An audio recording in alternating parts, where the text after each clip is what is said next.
A rift in the earth divides Elturel into two sections. Here you can clearly hear the riotous din of battle taking place far below the city, echoing up and through the jagged open chasm. A bridge 20 feet wide and more than 100 feet long spans the chasm. Holy runes etched into the stonework of the bridge indicate that the structure was consecrated in the name of Torm, which likely helps explain why it remains intact despite its precarious position.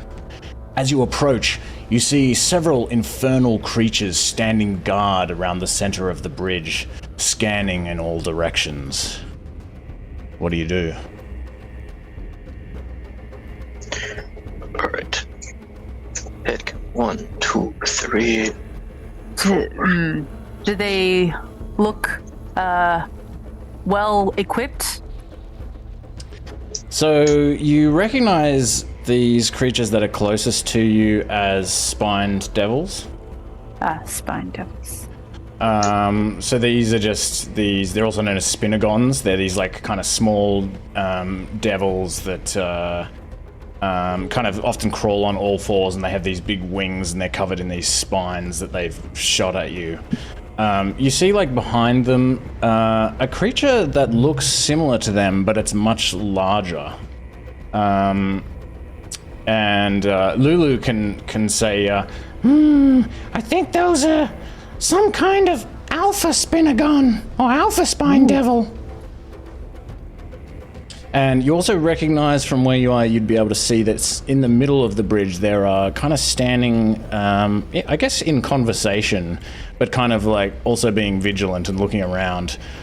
These two bearded devils, you've encountered them. They're these eggplant-colored devils that have these kind of snake beards. Oh, they're so cute. And yeah, they look like they're maybe having an occasional word with each other or perhaps bickering a little bit, but they're also kind of looking around. And in particular, these spined devils are kind of crawling around on the bridge, kind of looking around, but they don't appear to have seen you yet. You're a bit further back than maybe it appears you are on this actual map representation. And Shora, and this building here is obviously on fire, and Shora kind of creeps to the side a little bit, like obviously pretty scared. They look scary. Oh. For the purposes of how, back we are, can we say that we are, if we go back a little bit further, but say in the middle of the road, so just in case if a random thing happens, those shingles will be raining up on us? We don't want to have the rogue die from shingle abuse. Yeah, I'm already at half health, so From shingles a of couple death. more and we'll be good. Oh yeah. Looking around and kind of feeling the rumbling of the ground and seeing the meteors flying through the sky and buildings collapsing everywhere and on fire and everything, you feel like there may be nowhere that you could go where you would be safe from shingles of death.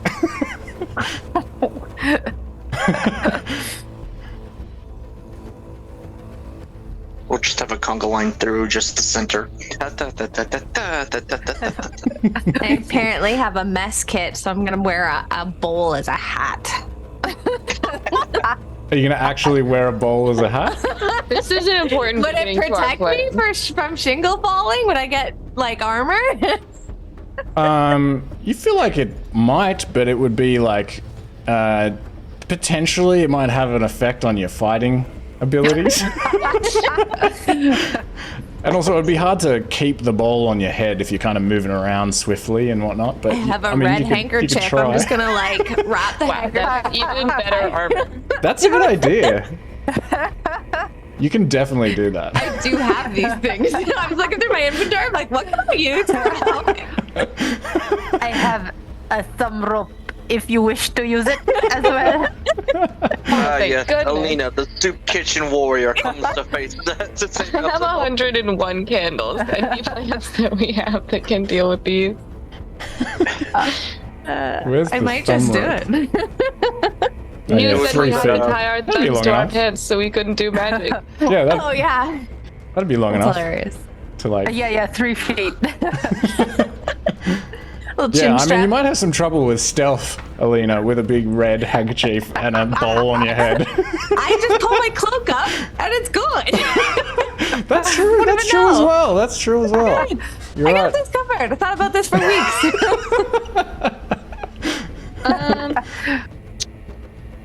I guess if I do just a dust devil in the middle of the bridge, can I shove a bunch of these guys off the bridge? Oh, can they fly? Are they flying? Oh, this is a good question. That was going to be my question. Yeah, that's a good question. Can they fly? Because I was going to. We've fought these guys before. I should remember if they can fly. Yeah, so you from what you've seen before, you would remember that the spine devils can fly. You don't know if the alpha spine devils can fly. Well, Lulu would tell you that they definitely would be able to. They have big leathery wings. Never mind. The bearded devils, you don't think they can fly from what you've seen. You don't have any reason why you would think that. So 2 out of the impending, 8 will be covered by 1 spell. Good. They roll low enough. 1 second, let me check what my portent rolls are, because maybe I could just make them roll bad. That would be fun. I keep forgetting I have those, and they're so good. I keep saving them too. I'll be like, oh, I have a 1. Let me save that for something really important, and then we go take a nap, and I lose them anyway. Oh yeah, and Kensei, I see here actually that you are actually afraid of heights, according to some of the information. I know, that's why I'm like, here we go! That's actually my next question. If we got closer, it's like, how deep is that fall? Yeah, so this was like... Yep, that's deep. Yeah, very deep.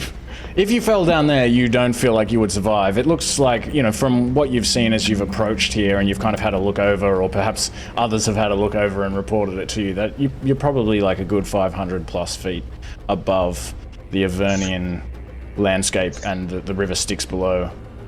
So obviously, yeah, this was once the ravine in the city that you would all know pretty well, but yeah, obviously the bottom of the ravine didn't make the trip to Avernus. Just don't look down. Just don't look down. Just don't look down. Just don't look down. Just don't look down. Can I see from where I am if the bridge looks steady? Yeah, give me... What would you have seen in your lifetime that might give you any kind of insight into bridges and their stability? Creaky pipes under the city. In the kingdom of Zirat, we must make lots of passages, We are pretty good engineers. Give me an investigation check. I mean, you can see, at least for starters, that it appears as though a huge chunk of the bridge has been smashed away by something probably falling from above. Yeah, you feel like that it looks relatively stable despite the condition that it's in. You don't know if it might be struck by anything else that could cause damage to it, but you do also see that these creatures are standing on it and they don't look like they're moving it around, and they look pretty comfortable with it, so you don't think the bridge's stability is a major issue. Could we draw some of them away with like an illusion of a flying creature trying to go across? Like, it's just like, oh, it's hiding, and then they all go over there and we just run across. Oh, like cause a distraction maybe. Yeah. 100 candles maybe. 100 candles? The perfect distraction. But yeah, we could try to do a distraction. That's a good idea. Like, draw them away. How should we, like, minor illusion? Would that do it? I don't think minor illusion would do it because it has to be like because minor illusion doesn't make it like creatures, I think. Right, yeah. It makes some noises, object. but I don't think. Yeah, it makes objects noises. We need something a little bit more potent of a leveled spell, I think.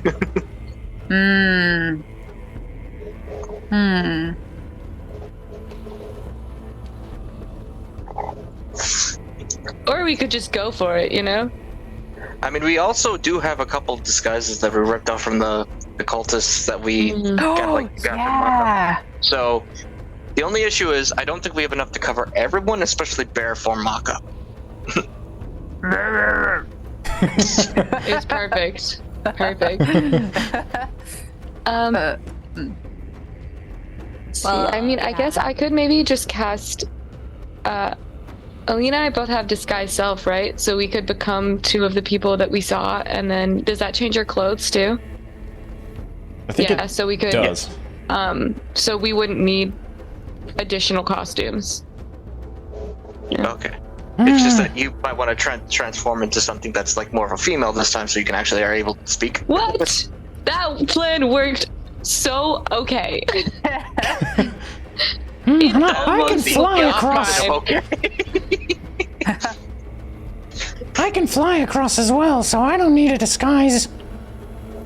Did we Okay. work out that Lulu could carry the little girl? Cupboard baby. I think maybe if she holds on tight. We might have to, Sounded like, I don't know, threatening. makeshift like a rope harness just in case. So we don't have to rely purely on the strength of one little girl. I feel like Mahkah would have a thumb rope as well. Oh, I think I have rope. Oh, you yeah. guys have rope. Okay, good.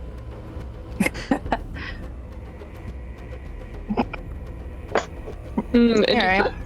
Well, there's that. I say we go for it. Do you think I could hit them with a geyser from the Endless Decatur and knock them off? How I think the long answer is it? yes. How long is the geyser itself? But what's the pressure?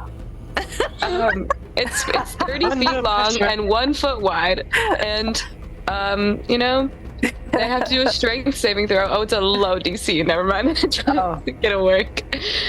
I mean, like, how long was it? It's 30 feet long. Oh, yeah. I was hoping if it was like maybe like 100 or 60 feet, you could probably get a good couple and just have this like never-ending effect. Like, Just an insanely large geyser. That would be pretty fun.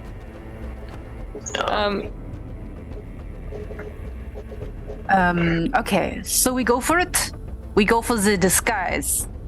All right. Is that the plan? Go for disguise. We'll keep it simple. We're just coming back. Nothing else. Try to, because last time we tried to do stuff like this, we kept made the explanation very complicated, and that fucked us. Just keep it simple. What? Okay, sounds good. I think Mahkah probably would be good back in his normal form, wouldn't he? But I don't want to use. What do we say about the bear? I mean, you wouldn't even be able to ask. Oh, We'll ride him across. He's okay. our mount. Yes. Okay, sounds good. Perfect.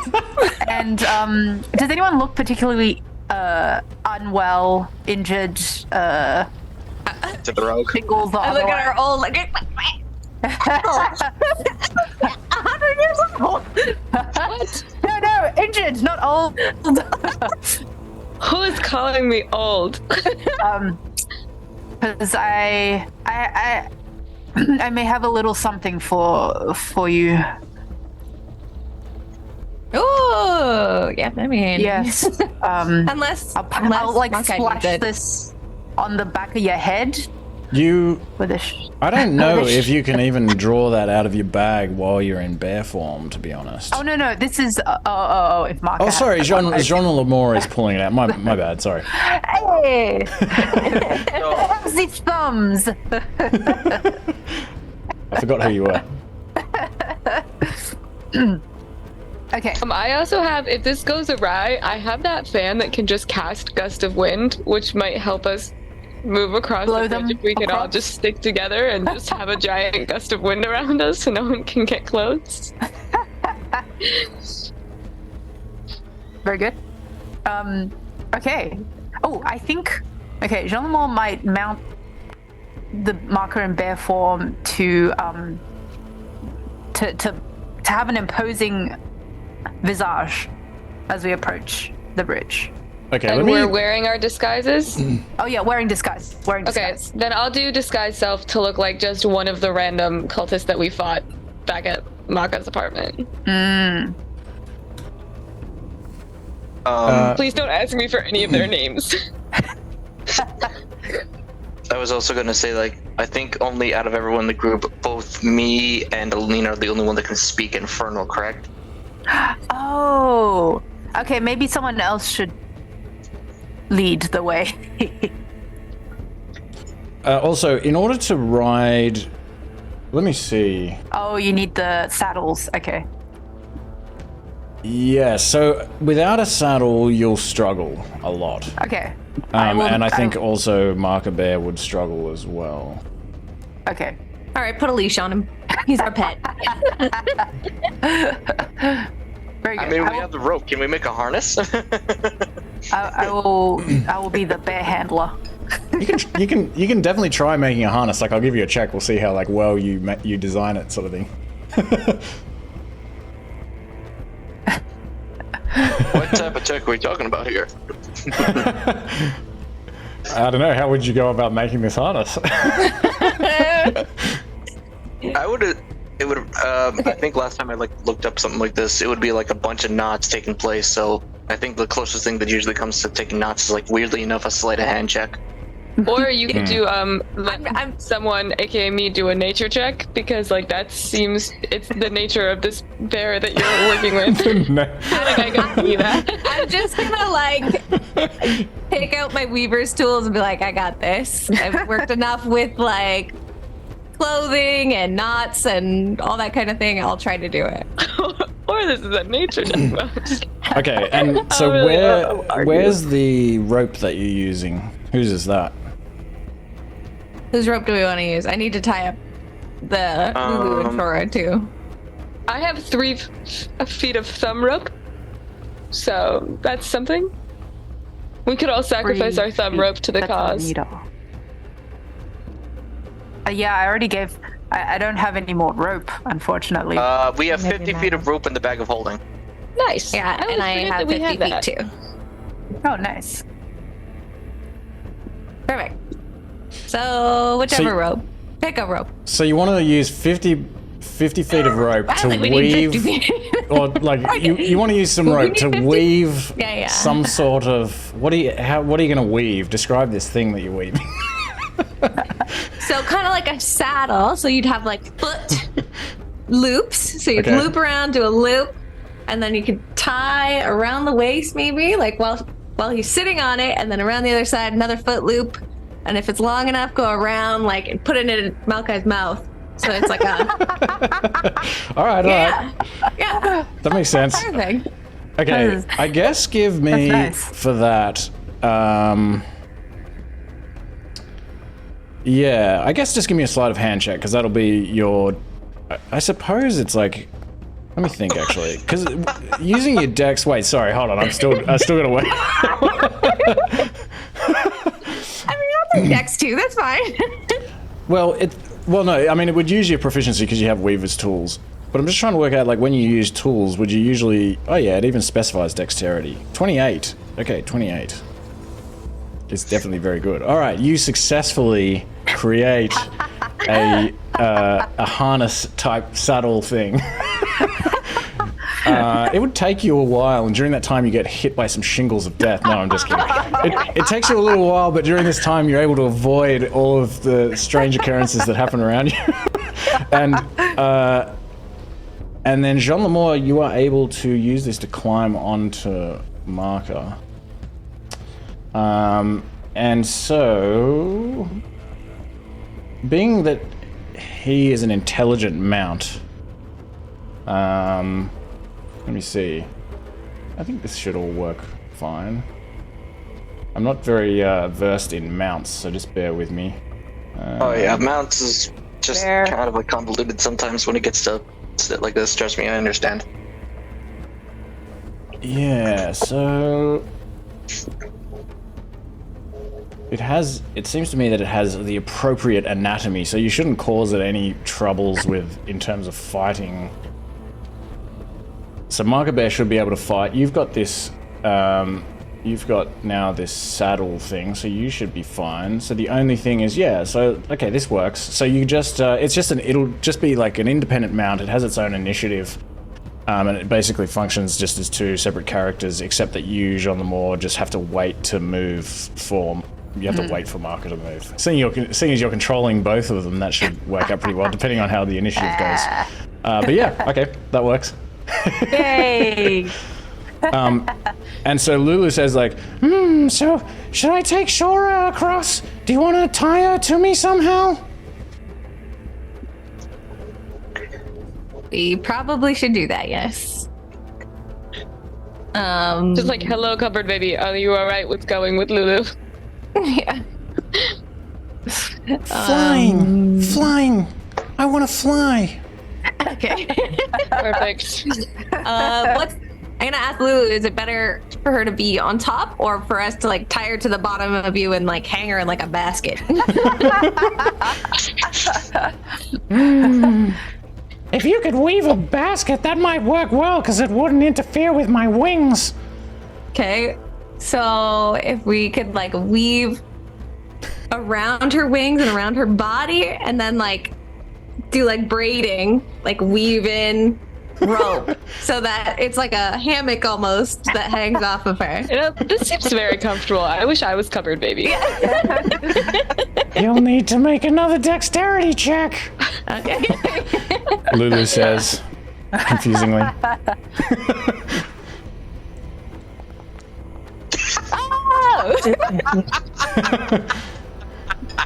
This is the best you hammock feel ever designed. Super proud of this thing that you've created, and even Lulu is Keeping like, it forever. this is really comfortable.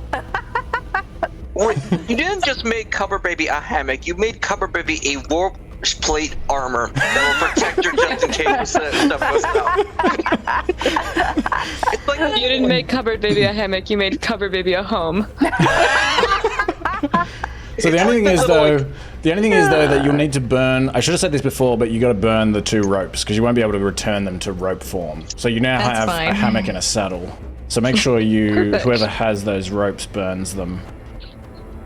so I'll burn the one in the bag of I holding. got rid of mine.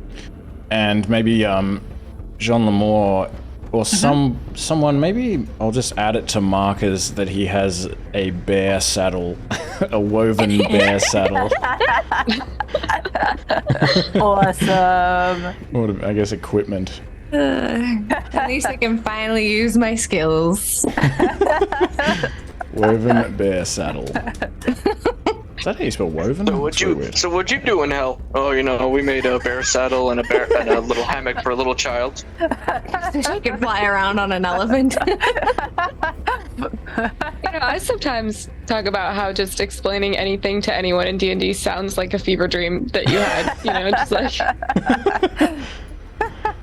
Okay, so Lulu flies south with Shora strapped to her stomach in this hammock thing.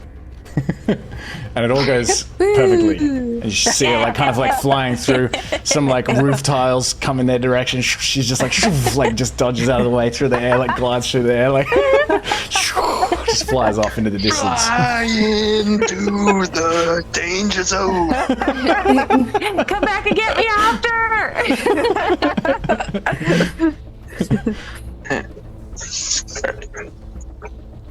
Alright, are we going? So yeah. So Alina and Ethel will have that. Do we want to have Kenway take the lead just in case they want to speak Infernal with our disguises and everything? Yeah, that would be smart. Yeah, I'll lead somewhere close behind you. Okay, so you all have, so you're all wearing disguises. So Ethel, you've used disguise self, is that right? Yeah. And is that you as well, Alina? Do you have disguise self as well? I do. And are you going to use that as well?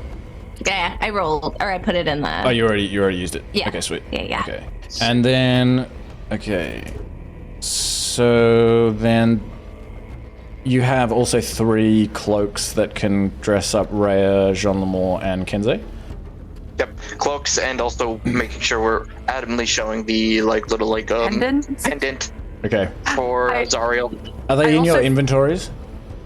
Because if you forgot to add them to your inventories, you cannot wear them. I don't have it in mine. I have it in mind. It's fine. I'm just joking. All right. I also have a golden mask in my inventory if anybody needs it. If we're missing it. So everyone's wearing gold masks as well. Yeah. I've got like 4. So Okay. I'm like, I got a bunch of robes and gold masks. And just take what you need. Guys, we're gonna have the weirdest collection of stuff when we're done with this. We're going to have like a Ripley's Believe It or Not when this campaign is over, I swear. Okay. So put yourselves then, basically when you reach the foot of the bridge, you'll be seen. So put yourselves where you want to be seen, where you want to be seen. Where you want to be when you're seen. Interesting.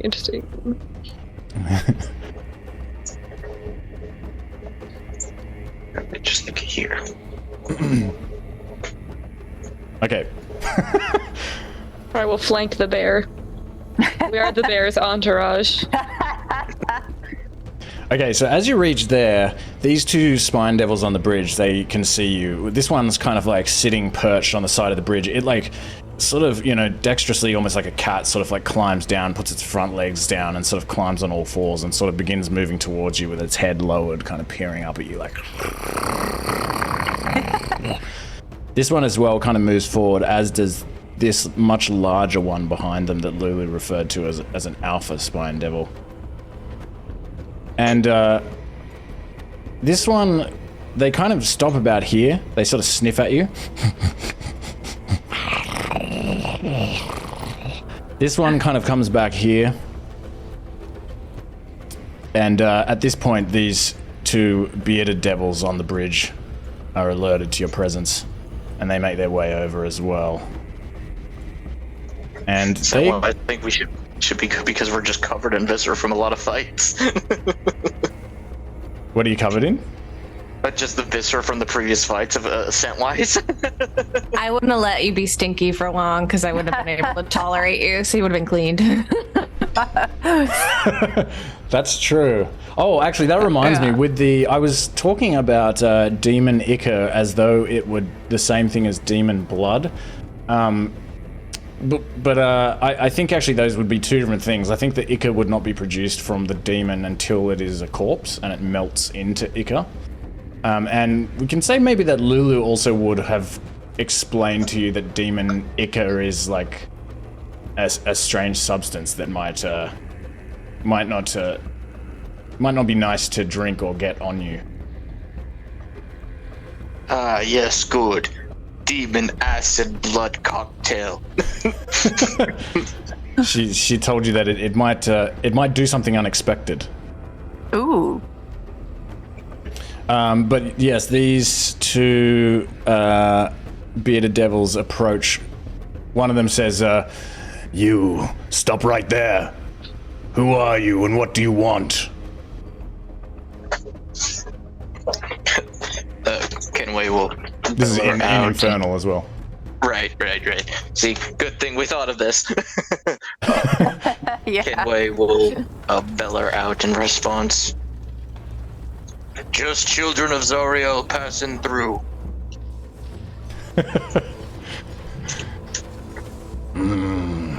You look like unusual children of Zariel. He looks at the other bearded devil, says, Yarok, have you seen Zarielites that look like this before? Says, no, I have not, Argash. They look strange with their golden masks. The one at the front says, we were told you cultists had orders to stay wherever you were when the city came here. What brings you here? Contradicting orders. Apparently a large gathering is coming over on the other side of the city. What? Strange that you were not reported of such things. Give me a deception check. Okay, alright. Come on, baby. I might ask for a couple of checks. Yep, nope. We'll see how we go as we go. Alright, the person with very little charisma rolling for charisma. Let's go. Oh, damn. Yeah. We both have shit charisma, so it's gonna be rough. There's no way I can. No, like, I didn't give a help bardic. help by just looking cool. I don't know. We're also very cultists. Listen, you gotta ask, okay? Budget. Sorry, but just look. Oh, the deception. No, I'm gonna say the deception check is just the deception Listen, check. gotta ask. They don't seem too.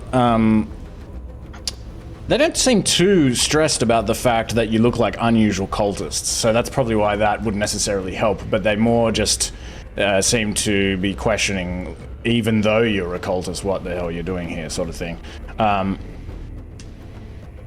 They kind of, as you present this to them, Kensei, they kind of take a moment to think that, and again, they look like they're kind of hesitating a little bit.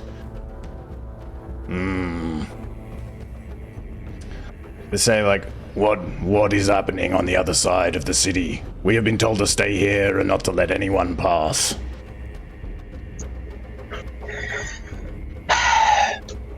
All I've been told by individuals of the higher echelons that a gathering is taking place to the believers, to the worshippers, and to the followers of Zariel. A great coming is going to be felt on all of us, whether it be the downfall of the city itself or a boon blessed upon all of us.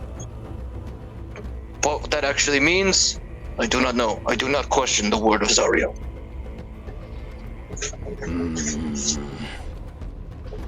What will you give us if we let you pass? I kind of like turn to, kind of like with quick thinking, he kind of like turns to Angelo, who is on the top of the mountain. I go, and I kind of like back up into the hymn a little bit. One moment, as I reach over, it's like, what's this coin? Soul coin. Soul coin. Not me. I think I have it. I think. Well, we wanted Maybe? to be nice about the coin. I thought I had it. Someone has it in their inventory. It may be Mahkah that has it. No, that doesn't seem right. It should be Alina, actually. Let me see. Because I remember you saying that you cleaned it off after it fell out of the imp's nature's pocket. And that. But it should be. Am I just missing it? Do I have it? It'd be weird if I do. Bag of holding? I really thought that I put it in here. Oh, it is in the bag of holding. Oh, it's in the bag of holding. Okay, hold on. Okay. So, sorry. So after kind of like a little discussion, I kind of like pull out the bag of holding and I hold the coin up high. So, and with the soul coin also, I had to look into what it looked like because there was an issue of the symbol on it, and I think the way that it is in the actual hardcover is a bit confusing because there's a Z on it.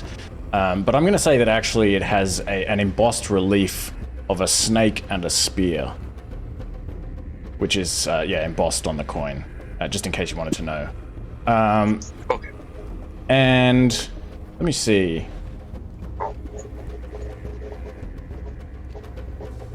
Yes, as you kind of like hold this out. Wait, are you flicking it or are you holding it out? Holding it out. I'm not flicking it towards anybody. So this spine devil here comes like right up to you and like sniffs at the coin.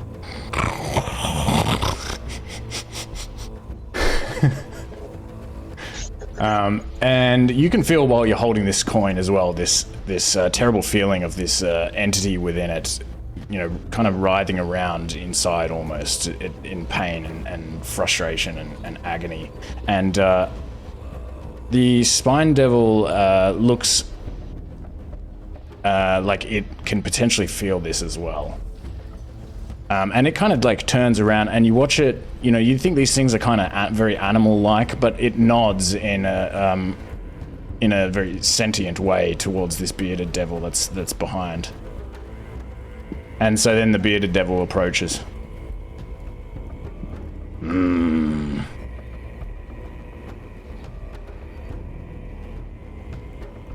Says, we may be willing to accept this offer of this soul coin. But, did you know the contract that you all signed? You all signed the contract, right? The Creed Resolute? But of course. And you all signed a hire contract with Zariel as part of your... And what is the deal with this bear?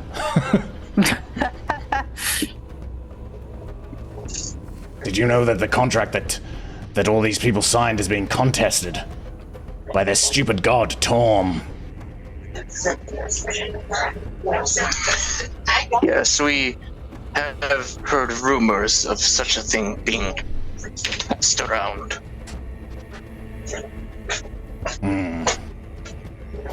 Well, as long as you have signed stronger contracts and you will offer us this soul coin, then we see no reason why you shouldn't pass. We are attempting to protect all mortals after all. All of us will go into the sticks soon enough. Well then, give us the coin and we will let you pass. I flick him the coin. He catches this coin and kind of like looks down at it, sort of rubs his hand over it in his palm. Maybe he even like bites it.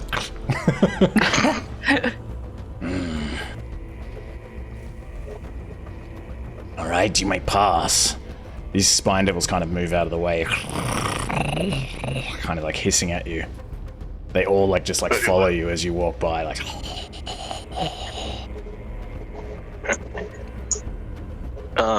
When he gets to about like when we get closer to this like ruined intersection, Kenway will sort of like walk with kind of like holding on to like Mahkah's like restraints on the rope and just kind of like try to look straight ahead. Nowhere anywhere else, just straight ahead with conviction as much as he can. I thought you were maybe going to say right at that moment he pulls out his Canova.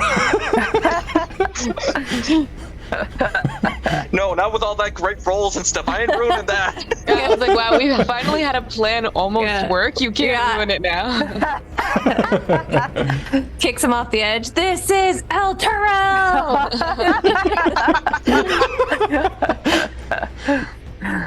Alina's behaving. Just so everyone knows. Oh, I should also control Raya too. And I'm waiting for you to walk ahead because you're sorry, acting yep. like you're the commander. So I'm just behaving and, following along. Alright, we'll go over here and over here. Don't forget about your bird. Whee! So yeah, start moving over here.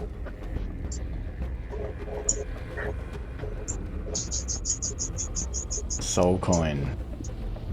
Paid a soul coin. The toll across the bridge. I like it. Did Lulu tell you how much, I don't remember, how much a soul coin is worth? No. I almost don't want Let's you to not tell talk us about now. it. It's gonna make me sad, isn't it? Let's not just talk. You're gonna be like 40,000 gold, and I'll just have to sit here and deal with that. Yeah, we could have retired.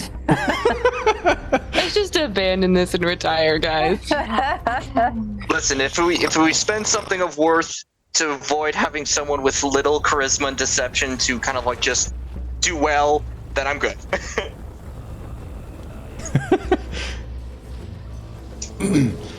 I'll say also that as you're crossing, perhaps Ethel, you glance back and you see Hoof,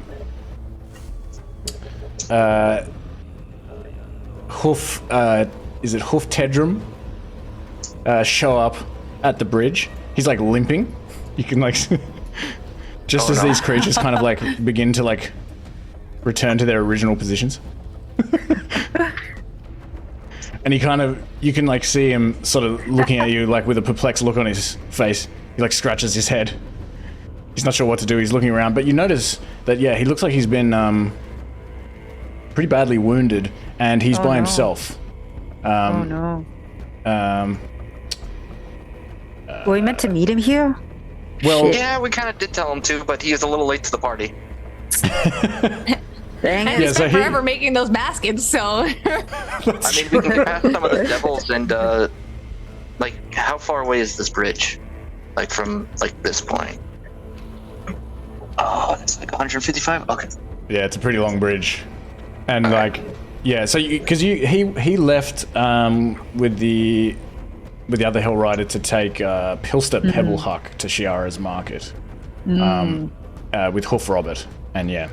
So he kind of stands around for a while. He watches you crossing, but then you hear like this scream and this loud roar of some kind coming from the north up the street, and he sort of quickly looks over in that direction, and then like freezes, and then looks around, and then quickly runs off back into the streets. Remember this man, for he will die a hero. Oops.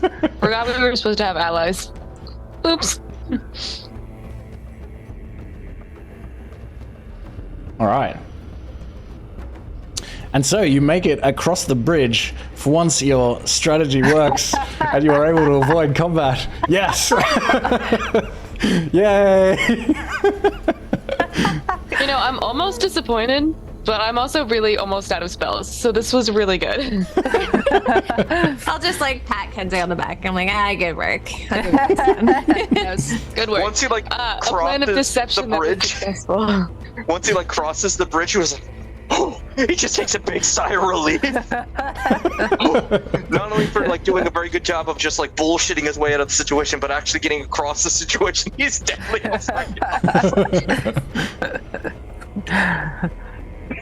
All right. And so I'll take us back to the larger map, and you've made it across the other side of Torm's Blade. And Torm's Blade, say that like when you get to the other side of this bridge, there's immediately like this here is like a steep hill that leads up the side of the bluff. And you only really have one way to go, so you can kind of cross, head up that hill, and you see this alley here, you duck in it, and you manage to make your way over towards this street here. And so at this intersection,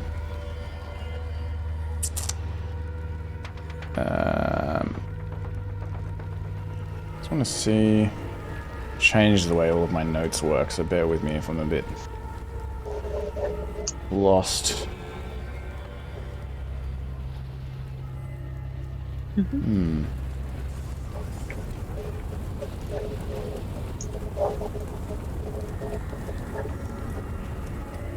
Okay.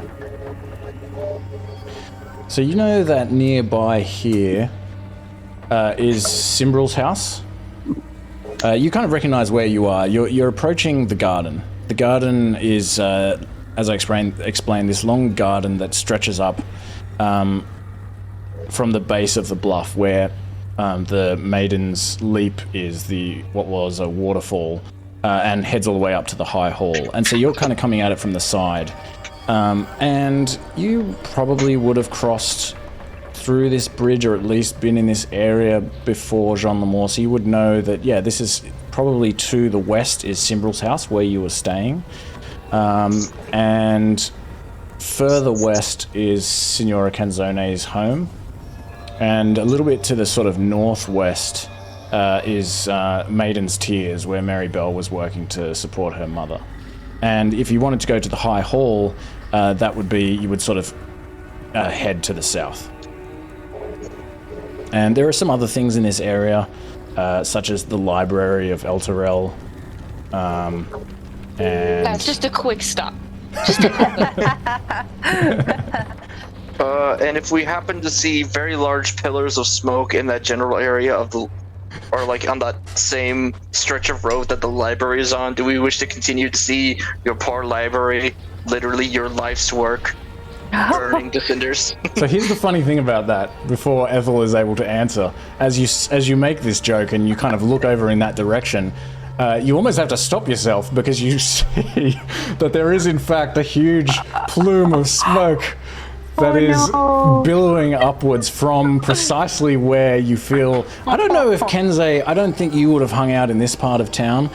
So maybe, so maybe you're just like, for example, that cloud of smoke, and then Ethel, you're like, oh, that actually is exactly where I think the library may be. It's like, so if we want to continue saying the library's that large plume of smoke over there, do you want to keep going? That's where the library is, This though. is the Library of Alexandria. Oh, shit! Oh, that's irony. Doesn't know if he wants to feel bad or laugh. I mean, it could be a building next to it. You don't know. You're still some way off from the library. You know, it's so different knowing that it could be on fire and then seeing, the whole area being on fire. Would Jalamo know whether, like, what's closer, to get to the High Hall or to get to Symbol's house? Simbrel's house is you. Jean Lamont would think is the closest. My friends, would you mind if we do a quick stop? I am so worried about my Marybelle, and I just need to get some word of her. I have no I think problems. Ethel is fully in shock and will just follow you wherever you go. I feel like I'm on a roll right now, so I feel like if we want to keep exploring around just to make sure before we hit to the High Hall, I'm set. I feel like I'm rolling high. Do we see Lulu and I was just gonna Shora say. anywhere? Yeah, I was just gonna say. As you're having this discussion, Lulu comes like flapping around the corner. Hey guys, we made it. Kind of lands with like Shora on her belly. It's kind of like walking along awkwardly, like maybe like can barely actually walk. Like she can't reach the ground properly with her legs. She's like, Yeah, can like someone a help me backpack." take this off? And Shora's under there going like, flying. I actually like it better if because of this strap, this arrangement, the cover baby, it just has Lulu like a backpack. Yeah, And just in just case turn of, her like, over. Yeah, and just stand her up, and just in case if something were to go wrong and we're in combat and Sous, Star just has a trunk cannon as like a shoulder mount. So, like, Lulu has a baby Bjorn on? Covered baby? Yeah. I think that Shora, although she might try to stand up, Lulu is a little bit heavy for her, and it's she's like, Shora's like 5 or something. Like. I tried. I like that though. I mean, there's no reason why somebody else couldn't tie Lulu to that. I mean, that Couldn't would. Lulu lighten her weight by flapping her wings? Wouldn't that technically bring her up a little bit and lower her weight? Let me see. I'll try. She does kind of flap her wings, and yes, does sort of manage to kind of fly up in a sort of a vertical, at a vertical angle in order to lift Shora up. But then struggles to stay there. She's having to flap her wings kind of like this, and it's sort of difficult. And she sort of stops flapping and sees if she can kind of get on Shora's back, and Shora's falling over backwards and forwards and stuff. She's like, I don't know if this is stable. This is morally ambiguous, but it would be funny if we find a crate of a shit ton of potions of giant strength, and if we just want to have Shora be the strongest person in the party, just give it to her so she can carry the loot. Just or enlarge her, so you just have this giant 5-year-old just through the city with his Tantrum. I like this. So what do you all do about this harness? Does anyone remove it? Could I turn the harness into a baby backpack and put her on maybe someone else's back? I don't know if she might be too heavy for me for a 5-year-old. With Kensei, I start strapping him up. I'm not even asking. I'm just gonna start putting the harness Do you around want him. to give the frontline fighter, the reckless Put her down before you start fighting. I can't guarantee that. Give her to Lulu before you start fighting. I can't make promises that I will think coherently on that. Just be like, shut up. Just pick her up and put her in. You can definitely do that, but I also will definitely give you a disadvantage of some kind in combat, if combat arises. Put her down. Alright, so she's strapped to Kensei's back. She is now. You didn't get a choice. So the baby Bjorn continues, like just. And Gargoth whispers in your head, Kensei, babysitting is not what I had in mind when I suggested we leave this place. Listen, I am just rolling with the punches. I wasn't expecting to be a babysitter either. This is definitely not under my resume. Do I hear him saying this? I'm just gonna be like, quit complaining. Yeah, you would be able to hear him, I imagine. Again, talking to yourself. Just now you have a child to talk to. Don't scare her. No. She does look a little bit scared. But then she kind of like reaches up and grabs both of Kensei's horns. What do your horns look like again? Are they up or like?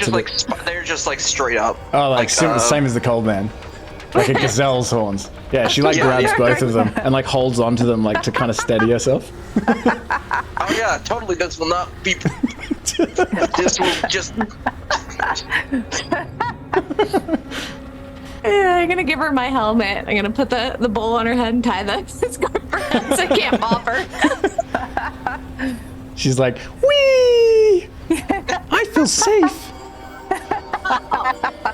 I'm just gonna like look at Jean Lemore and just be like, it feels like the cupboard baby does not understand the gravity of the situation. You must understand the situation we are in. We are taking this in stride.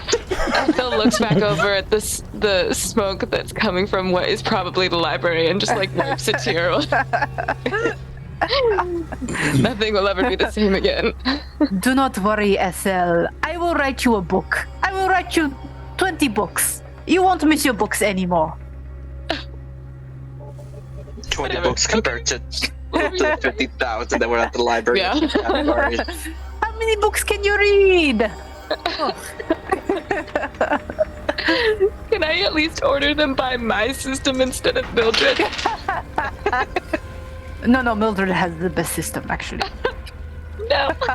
Oh, just add salt to that wound. Just rub it in, why don't you? Oh dear. I will be right back. Oh yeah, can I also be right back? Yeah.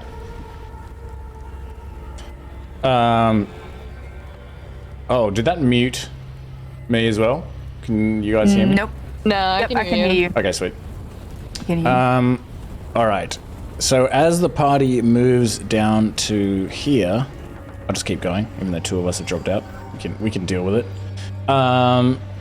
Suddenly, well, can we? Because I kind of need suddenly this huge crack in the ground, like the whole city, and begins to like vibrate and rumble, and it's only momentary, but after it stops, this huge crack opens up in the earth from the south part of the street and kind of moves towards you.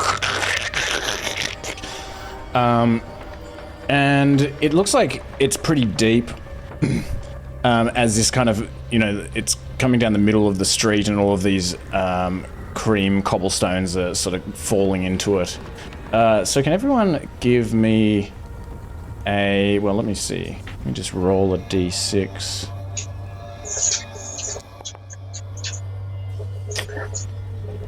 Six. Okay.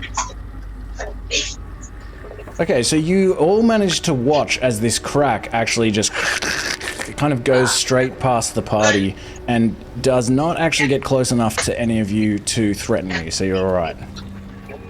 No worries on the crack. I love it when that happens. I love it when the plan comes together. So Simbrel's house, you think, is probably about here.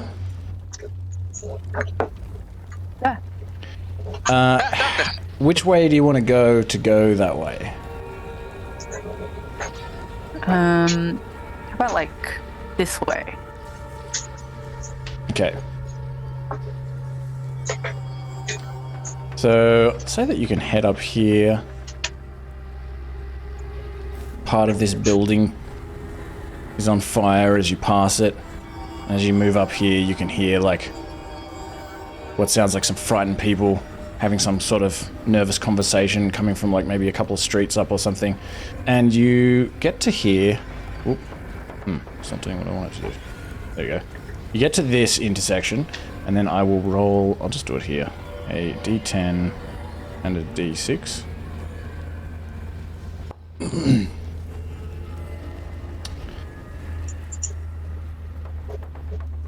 Okay. So... 4... Okay, and as you're like walking past this building that like part of this building is also on fire, a huge burst of flame just like smashes out of these like wooden shutters. These shutters just like fly open, and you realize that the house inside is like much more on fire than you realize, and there's just massive burst of flame just sort of out towards the whole party. So everyone give me a dex save. DC 10.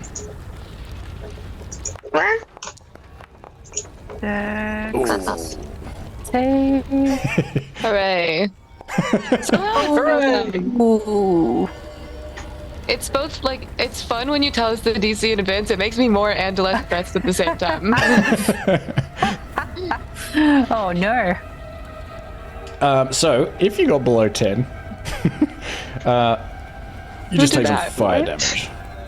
So you just take one fire damage. Oh, I'm good with this, actually. It just singes your hair.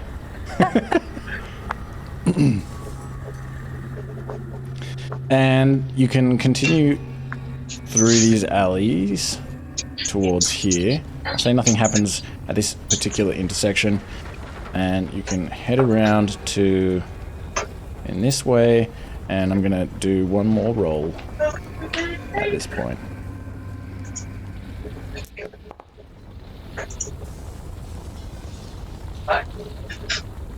One on the D6. Shit. Oh.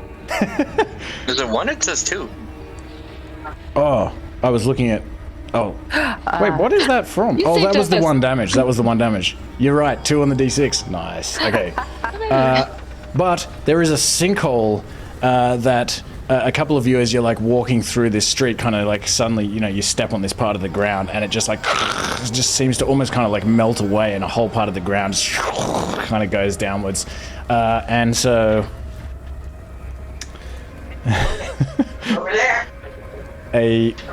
All right. Okay, so a 2 is going to threaten everyone. So give me another dex save. I hate these motherfucking sinkholes on this motherfucking plane. And the DC is 13. I feel like maybe, you know how dice can be weighted? Okay, is that possible for a digital dice to also be weighted? I thought I mentioned I turned on the weighting app before the game. Let me just put a label here for this place, because this is Simbrel's house.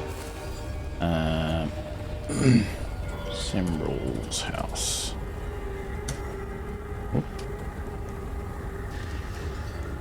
I was just gonna say, 4 hours later, it's like, oh, so that's where the fragment was.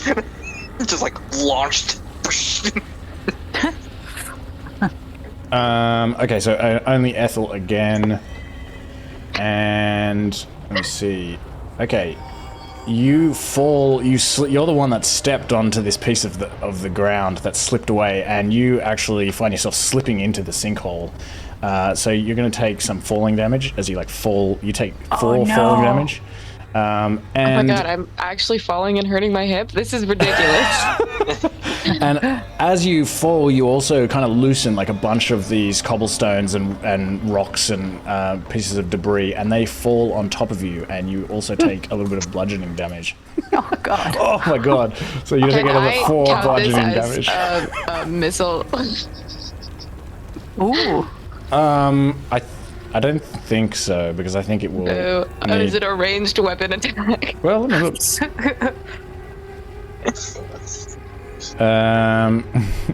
Ranged weapon attack, yeah. cool that I can use my sick-ass gloves I've had this whole time and just take way less damage. I think it says 1d10 plus my dex, which is 2, so I will. No, sorry. It would need to be a ranged weapon attack, and this is I not, thought you not said a it ranged was. No, You tricked sorry. me. Wow, I've never used my gloves. Just let me use my gloves for these sick rocks. Literally never once. You've never hit me with anything ranged. So rude. I'm sorry, there is just no way Please to use start your gloves. attacking me more, You but fall only with into this ranged hole. weapons. All right, I will try to I fall attack into you. a hole. I'll make a note to attack you more with ranged weapons. Thank you. I appreciate it. I had a note to attack the owl more with ranged weapons, but I'll cross that off and I'll put Ethel instead. Thank you. So you're also 10 feet down in this hole. Ah, great. And we used all our rope to make. Well, maybe Lulu can airlift you out. I don't think they're that strong. That's If the thing. okay, She looks wait, a hear bit me too out. heavy for me. No offense. Can I propose a stupid plan?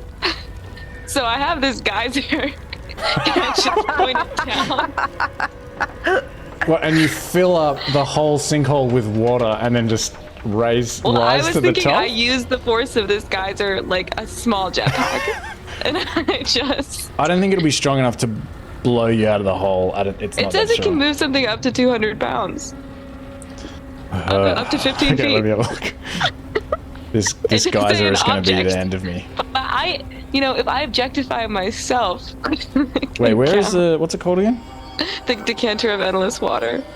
Okay, where am I? Why is it not in the equipment thing for some reason? Oh, there we go.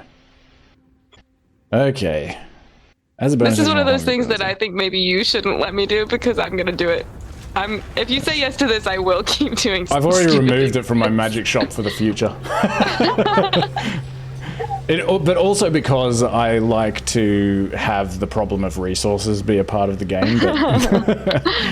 But, Let's see. I guess I can just Misty Misty Step out of the hole too. I forgot I have Misty Step, which would be make more sense. You'll use a spell I slot also have though. a Yeah. whip that could just dangle down and just kind of have you pull on it like old Indiana Jones style. Okay. Okay, that it says also you works. can target an object that isn't being worn or carried and that weighs no more than 200 pounds. So you'd need to target yourself or an object. Like I guess you could target a big stone, but I mean, I'm just gonna say I don't think that you can. You just aren't gonna be able to use it as a jetpack because Okay. Well, that actually makes sense. So yeah, maybe pulling me out would just be the best idea. You could use. I don't have to waste a spell slot. Also, would be less damaging and make more sense than me using a geyser. I mean, the jet.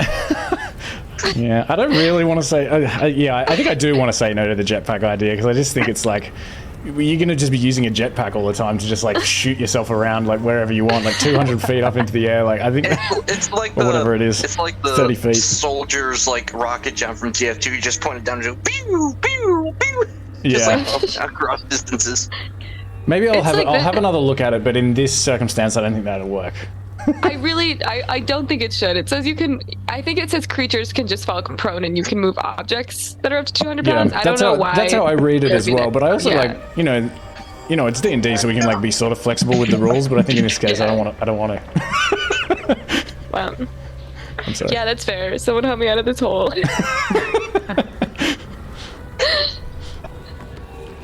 I do think I made myself very tall. Oh wait, no, I only made myself 5'9". Why would I do that? I wanted Ethel to be 6'5". This is ridiculous, so I could just jump a little bit. So does no one help Ethel out of this hole? Everyone just stands around like, it's like, can somebody help me? Like, Sad now. No, I Like I said, I gotta- think Kensei oh, has his Kensei whip. helps out. Okay, sweet. Yeah, I got a whip that can just dangle down. I can just pull you up Indiana Jones style.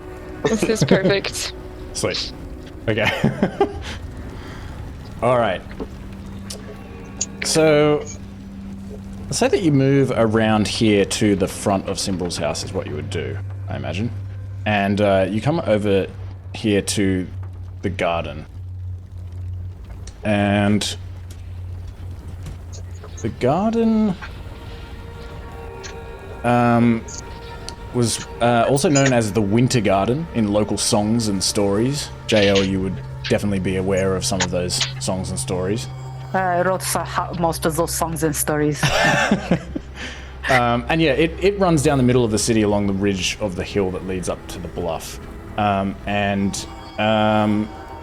The reason it was a garden was because there was a freshwater spring that used to rise in the cellars of the High Hall, and would then feed a stream that wound through the garden and guaranteed the city's water supply as well, and then spilled over Maiden's Leap, which currently is to the north, and that would then feed the canal. And it was an open space of woods and flowers crossed by paths and arched bridges, but keeping a wild beauty in wintertime. The wealthiest citizens of the High District were the only ones who could afford houses nearby, but now the garden is desiccated and charred, littered with rubble, ash, and cinder, and in some cases utterly buried under meteors and pools of lava, or at the bottom of sinkholes. And so you come around here to the front of Simbrel's house, and this is, as I said, where you were staying while you were in Elturel, JL. When you left Elturel to head back to Waterdeep, you gave up the room and took your things with you. So there wouldn't be anything of yours in your room, at least. But as you come around the front and kind of check out this building from some, you're sort of coming around the corner. Well, how do you come around this corner? Just run out into the garden? I guess is what I'm asking. Actually, yeah, maybe like moving quite quickly to like in case Marybelle happens to be there. Okay. But so you come around this corner, and it's this, it's this large, like two-story establishment. Mostly made of like wattle and daub with these like brown clay roofs, and it's got these steps leading up to this large kind of peaked door, large wooden door in the middle of the front, and there's a bunch of these sort of dormer windows up the top, and maybe even like a third level kind of up in a kind of an attic where perhaps they were renting rooms there as well. And you come around this corner and you see up the top of these stairs, there's this small kind of porch area. They're like stone stairs. And there are a couple of individuals there. There's what appear to be people who are dressed similarly to those cultists that you saw before, the Zarielite cultists that you found in Mahkah's apartment. One of them is just standing at the door smoking a pipe, and there's another one who looks a little bit different but dressed in his long robes with his hood over his head, and he is asleep in this rickety looking wooden chair. And as you run around the corner, the cultist that is awake sees you running around the corner, and kind of like takes a step over and like hits his friend, wakes up his friend, and like points at the party. And they don't do anything immediately, they just kind of narrow their eyes at you. And you can also notice in the light of some of the flames and just fire going through the sky, and maybe also at this point you're getting closer to the companion, so there's also this kind of bluish unusual light that's sort of filtering down the garden and around some of these surrounds, and it is casting again some devil-shaped shadows on the front door and the front walls of this kind of porch area where these cultists are sitting. They have devil shadows, and yeah, they just narrow their eyes and stare at you. Hello, comrades. I'm just gonna come around the corner and say, "You there? Why are you sleeping at your post?" In Infernal.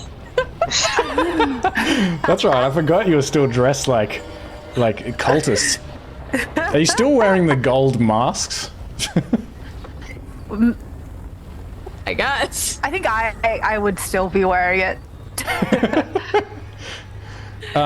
The one that's asleep when you say this, actually, give me a deception check. I just want to see. So okay. Maybe, who's visible at this point? Is it just basically Alina and Jael, or did everyone just run out into the street? I picture it's just like there was like going from the previous order of like the marching order from everyone. Oh no.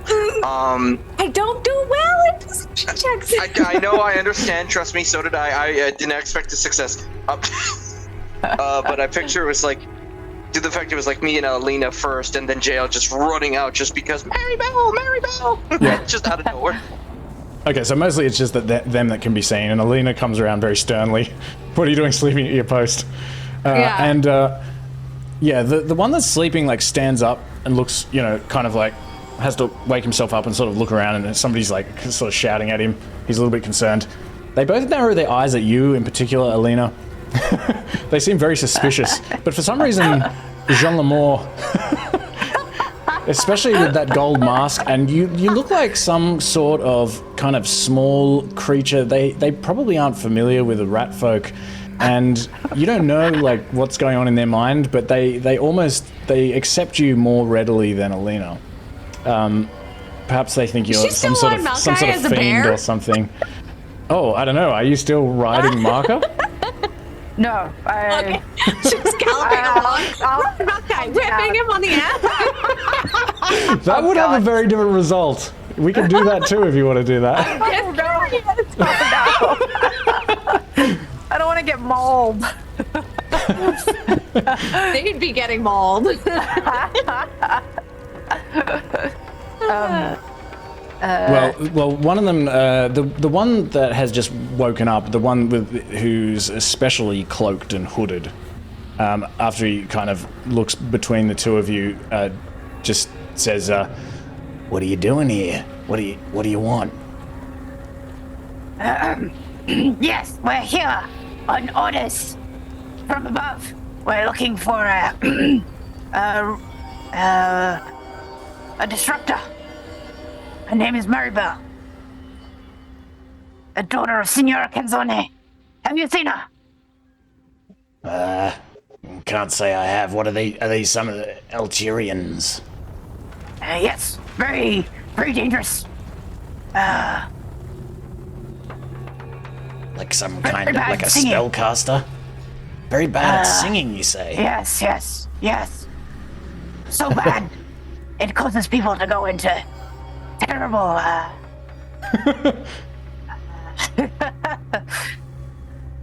Convulsions. Yes. That is. I whispered that. Convulsions. Yes. Convulsions.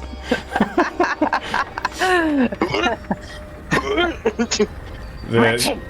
The guy in the hood turns to the other guy and sort of chuckles and says, "Dwight, sounds like they're talking about your mum." He's like, "What?" "She's a lovely singer." The other guy just chuckles. "Nah, only joking, Dwight. Anyway, no, can't say we've seen anyone like that around here, or heard anyone. No, not much singing going on around, as you can imagine." Does he look like he's telling the truth? Give me an insight check. Light attacker engaged. You don't get any... You don't have any... He looks like he's being fairly cordial with you. Like, you don't see why he would be lying necessarily. Okay. Then, alright. Very good. I just, need to do a quick inspection, of the premises. We've heard you may have been around here, so just quickly check, because, I don't know. Just want to make sure. Maybe, sort of, as I say that, I sort of move slowly past him, slightly, to the door. Who did you say these You're just, orders came dancing in from? place, wiggling. It's like, what is this? Yeah. You want to come inside or not? Who did you say these orders came from? On high, you said. Yeah. Filtered down. From who? From...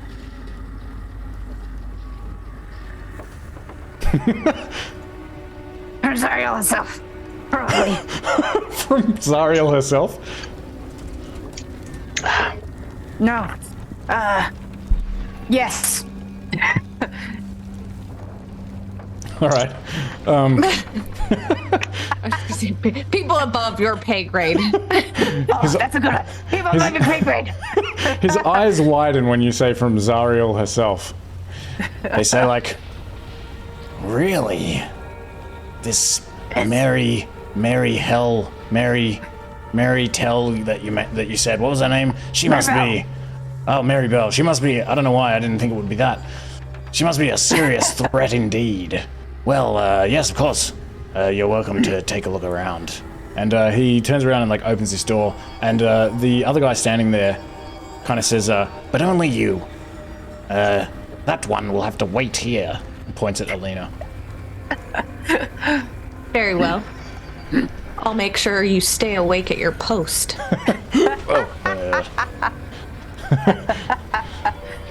He's like, give me that, and takes the other guy's pipe and has a bit of a smoke of it. Oh, keep me awake. I'm gonna break out my pipe too. Smoke. You have a pipe? I do. Is it a pipe of smoke monsters? It is. Yes. Nice. Do you create monsters? I'm thinking about it. I'm thinking about it. Well, Demons. Wow, Jesus, names today. Jean Lamore kind of goes inside. Kenway will just kind of like start to look around the premises, like around the place, and if they get any questions, like, what, making sure that she's not hiding around corners waiting to slit your throats. Doing you a service here. Okay, so they see you looking around. They seem probably even like the least suspicious of you because you're a tiefling in particular, and you're wearing these cultist robes. They look a little bit surprised when they see you, but they accept what you're saying, that you're looking around to make sure Marybelle isn't like hiding below any stones or or anything. And so what are you looking for exactly? Or are you just... I am... Oh, sorry, not you. Not Kensei. me. Well, as like John Lamore goes in, I'm trying to making sure that I can have an eye on her just in case of just making sure that she doesn't get accidentally like ambushed by something else that was inside the house. Okay. Or like if anyone else gets too suspicious, I'm just making sure that I have a line of sight or so you know, just in case I can alert people or cause a disruption. And also just seeing if maybe I can see anyone that around here that looks like someone that isn't evil, like a demon devil cultist, or if like someone else is just like, you know, trying to see if I can find someone that slightly matched the proclamations of John Lamore. Okay.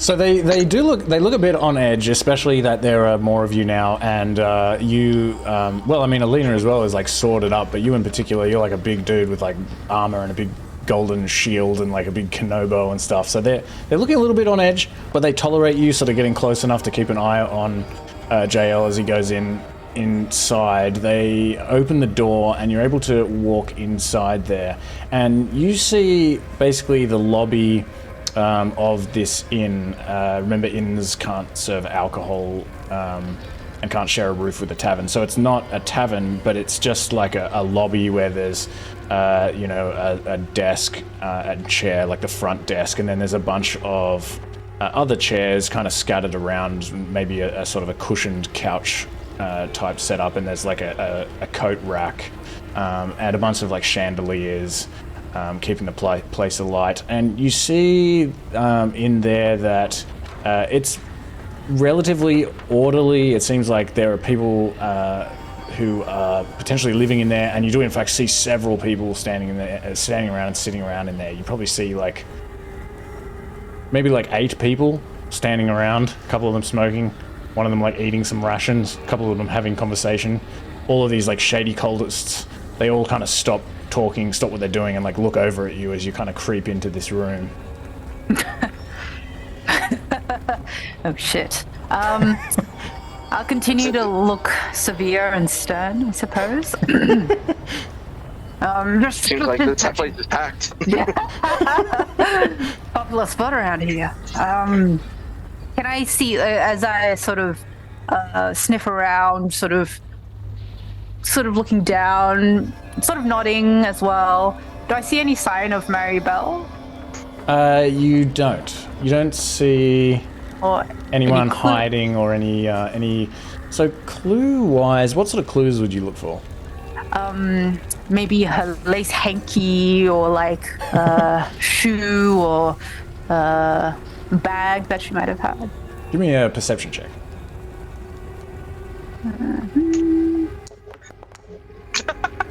Whoa! You don't see anything that you recognize as being something of Marybelle's. Okay, well, I'll give them all a nod, say, okay, all in order here. Thank you, and march out and quickly motion to everyone to go. Before you leave, you do know that this is a 2 to 3 story building with a bunch of rooms. There's stairs at the back. There's a hallway, leading to the stairs. You know this building well as you lived here for some time. Your room probably would have been maybe up the top or something. Oh, okay. So then, And I don't mean to suggest anything. I'm just giving you the facts. Then I'll say maybe yes, we heard reports that maybe she was hiding herself in the top room of this apartment, so I'll just see if there are any signs of her up there. This much bigger cultist kind of steps forward wearing armor and carrying a big sword, and is kind of this is highly irregular, and kind of says what are you saying? You're looking for some kind of some sort of threat, some dissident? That's right. Dissident, very dangerous. Named Marybelle. Gnomish.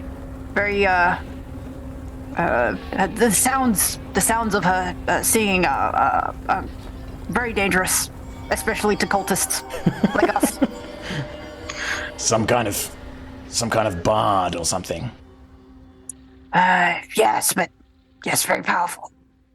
The other cultist that already let you in kind of steps forward and explains that this is she's on a mission from Zariel herself, looking for this dissident. This bigger guy sort of hesitates a little bit, but then kind of waves you in all right, have a look around. and maybe calls out and says, don't worry guys, somebody's gonna have a look around. And many of these cultists kind of eye you suspiciously as you're able to go down the hallway. How thoroughly do you investigate this house? I mean, running a quick eye over things. I know it pretty well, I guess. So if something looks out of order, if I see some of Marybelle's things, then I feel like I wouldn't need to be going through everything in detail. Okay, so you can go down this hallway, check out a bunch of the rooms and kind of have a look. You go up some stairs to the next level and you can do the same thing and you can check out all 3 levels. You don't find any particular evidence of Marybelle. You check in your own room. It looks like somebody has maybe been staying there recently, but it's kind of messy. It just looks like maybe one of these cultists have been living in there. The guy that let you in the front is also, he's kind of following you around. He's keeping an eye on you. Many of them are watching you as well, but he kind of says maybe she was killed in that battle. Yes. The battle? No. When was that again? Oh, my mind is sometimes it plays tricks on me these days. Those that group of Hell Riders and all those what those Flaming Fist, whatever they are from Baldur's Gate. That group of they tried to rise up and clash with the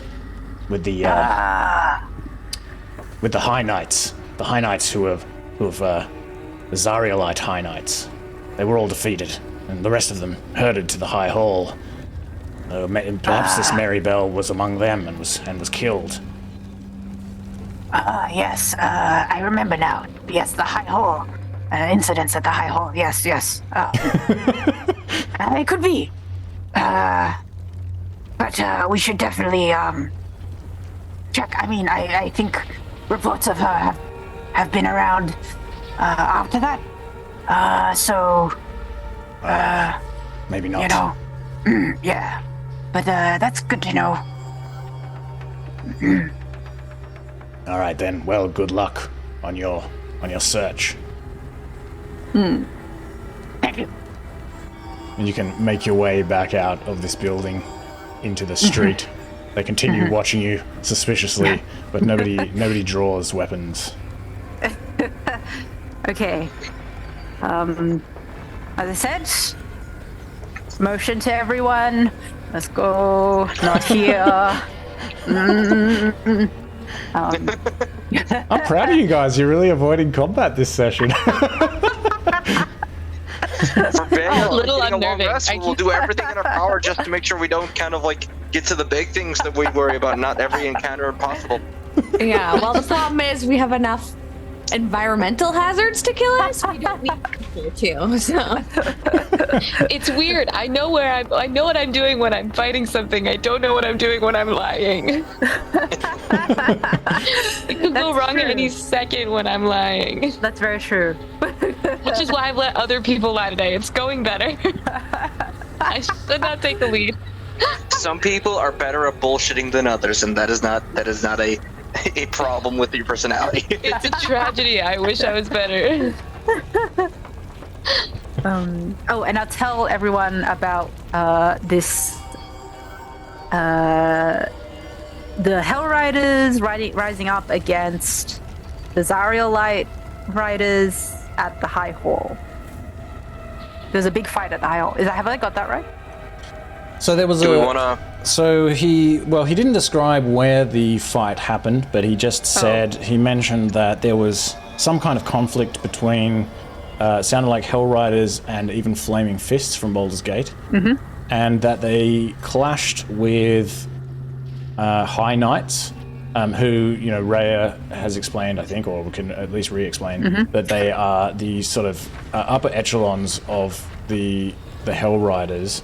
And you have heard that some of these High Knights were transformed into these flaming, evil-looking riders who some locals are referring to as Hell Knights.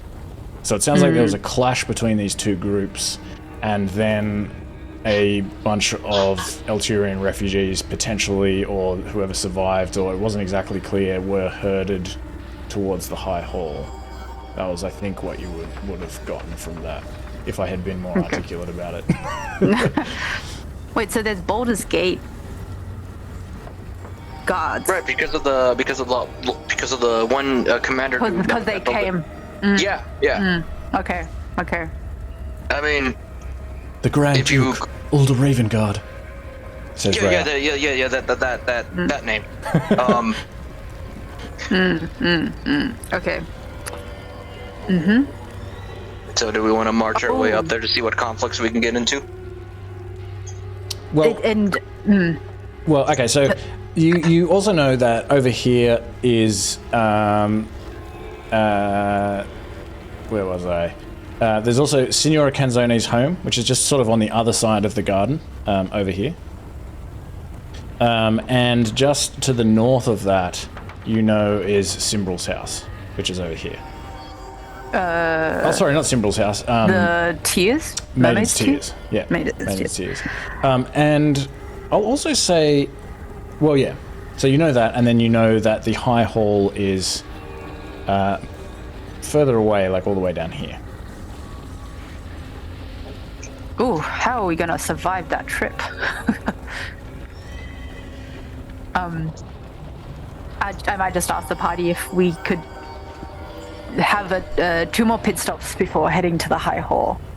I feel like at one of those pit stops, we're gonna have to see if we can try to find a way to actually make a long rest at that point. Then, because that is a long trip, and at that point, I feel like the shingles will kill us at our current vantage point. Yes.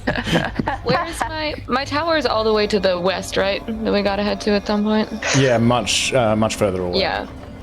Great. You would need to go Great. down the other That's side good. of the bluff Cool. into Westerly. Great. We'll just have that on the list, just like steadily growing with anxiety. Like, well, we can't really get there, it's fine. Everything's fine. It's going really good, actually. It's fine that we're here and that we can't get over there and that everything's going great. because the library is on fire, which means the tower is fine, you know? You don't know for sure that the library's on fire. The library is almost definitely on fire. Let me see, how close? I think actually this is the... You're pretty close. cool. No, yeah, you can't see that far away, so you're not sure. But there is a big cloud of smoke. Alina over. Oh, Sorry, go ahead. No, I was just crying again. Alina over to Alina and sort of whisper like, Do you think it's kind of odd? Ethel seems to shed many tears for the library, but I have not yet seen her shed tears for her sister. Well, not all of us are close to their siblings or twins. While those two are like whispering away, kind of like Sharikiri, kind of like Kenway walks up and kind of like pats like Ethel on the shoulder and goes, "Don't worry, I understand." You think Marybelle's still alive at this point? Do you want to start a poll to see if she is or isn't alive? What? No, everything, The insensitive is sibling fine club. down here. Because, you know, all of our loved ones are smart and capable and just aren't in places where all the fire is. As Do you you're having honestly this believe that, or do you conversation, just...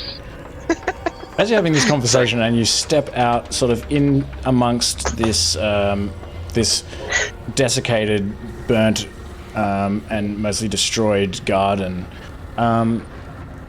you see to the south. You catch a glimpse of something moving, and all of you look over, and you see what looks like an individual on horseback. This is like probably like 100 feet away, down here or something, kind of moving like from the building to like westerly in this direction. And this person, like, from what you can see them, and they look like a warped version of a very high-ranking Hell Rider. You see this, it's like, you recognize this suit of crimson and white plate mail that Rhea wears, but you can see from where you are as this thing moves that it's burned and blackened and twisted even into this nightmarish shape, reminiscent of a skeleton almost, but it looks very muscular. It's like a juggernaut, an iron juggernaut with organic spikes pushing out through the armor from within. And its eyes and its face are hidden by this spiked helm. And you think that you can even see as it crosses that it has heads tied to a belt. They look like maybe three human-like heads are tied to its belt, and it's carrying this long lance that's glowing yellow and white and letting off these blue and white flames, and it's riding a fiendish black stallion with a mane and tail of fire and fang-like teeth. And it looks in your direction, these malevolent dark eyes with these red-hot flames flickering from within, and bright orange fire spouting from its nostrils, and it kind of like snorts and stamps the ground with these white hot hooves and leaves like scorch marks on the ground. And it sort of stops and looks around, but then it kind of continues like walking. And Rhea seems very disturbed seeing this. She's like, "A corruption. A horrible fate indeed." What has happened to him? Lulu's like, I can sense some very dark energy coming from that thing. It seems like a very powerful entity indeed. I wouldn't draw its attention if I were you. I just sort of like point at him and just casually go like, "That is a knight that's been left too long in the oven."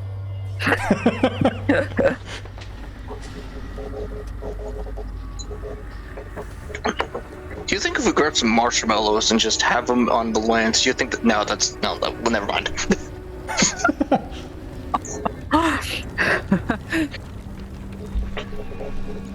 Does anyone do anything? I say we leave it alone. Yes. Yeah, no. Freeze. Okay, No. so you will freeze and you watch as it continues to ride this flaming horse further to the west, and it kind of disappears behind some houses down another street and leaves your view. And so you're able to continue on through the garden towards Signora Canzone's home. And I'm just going to check to see if anything happens at this intersection.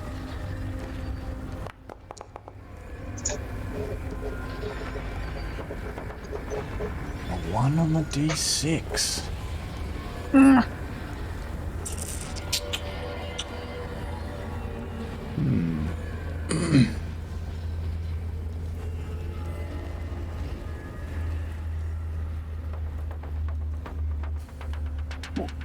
So as you step out of this garden and into the other side amongst these buildings, you see just ahead of you, like down here on this kind of main street perhaps, there's like a building here that looks like maybe it's some kind of like trading post or something. And there's this wooden flagpole above the gable of this trading post.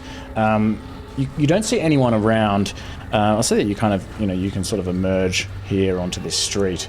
And you see that tied to this wooden flagpole is what appears to be a humanoid man dressed in wizard's clothes. He's wearing like a pointy wizard's hat, and he's hanging by his neck from this rope. Ooh. Like he's been hung from this pole, from this flagpole. And there's on the flagpole, there's like a tattered like flag with an Elturel crest on it. And the wizard is moving. He's like kicking and clawing at the air and like screeching like "Ah, ah, ah."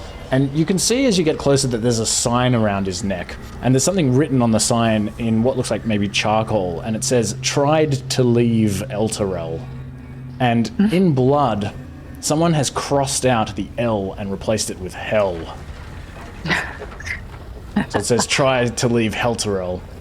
And you can see that this wizard is like still dressed, has like what appears to be a sword, like a short sword in a scabbard.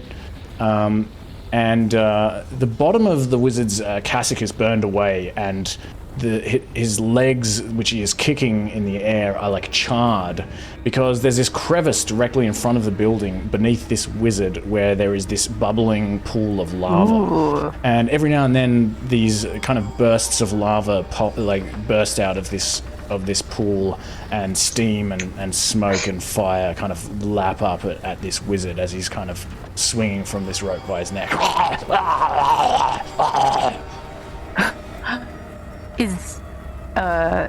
So he still looks human. Humanoid. Or like humanoid. So can we tell if he has become like a demon of some sort?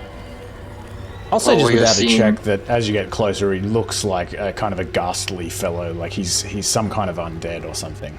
Okay. Are we gonna do anything? I can put a spear right up to it, grapple it, and then we can unleash hell onto it, and when it falls, I can just have the spirit throw the body? I don't know. This could be interesting. Just in case the rope, like, somehow just comes undone. Because that's kind of interesting. Did you say there's a pool of lava under him? Yes, directly below him, like at the front of this building. If I used a mage hand to cut the rope with a dagger, he'd fall into the lava and die. Correct. I don't want to... Michelle, do you want to die? Oh, I was gonna message him. I was just gonna message him and just be like, "Hello," see if there's any sentience there.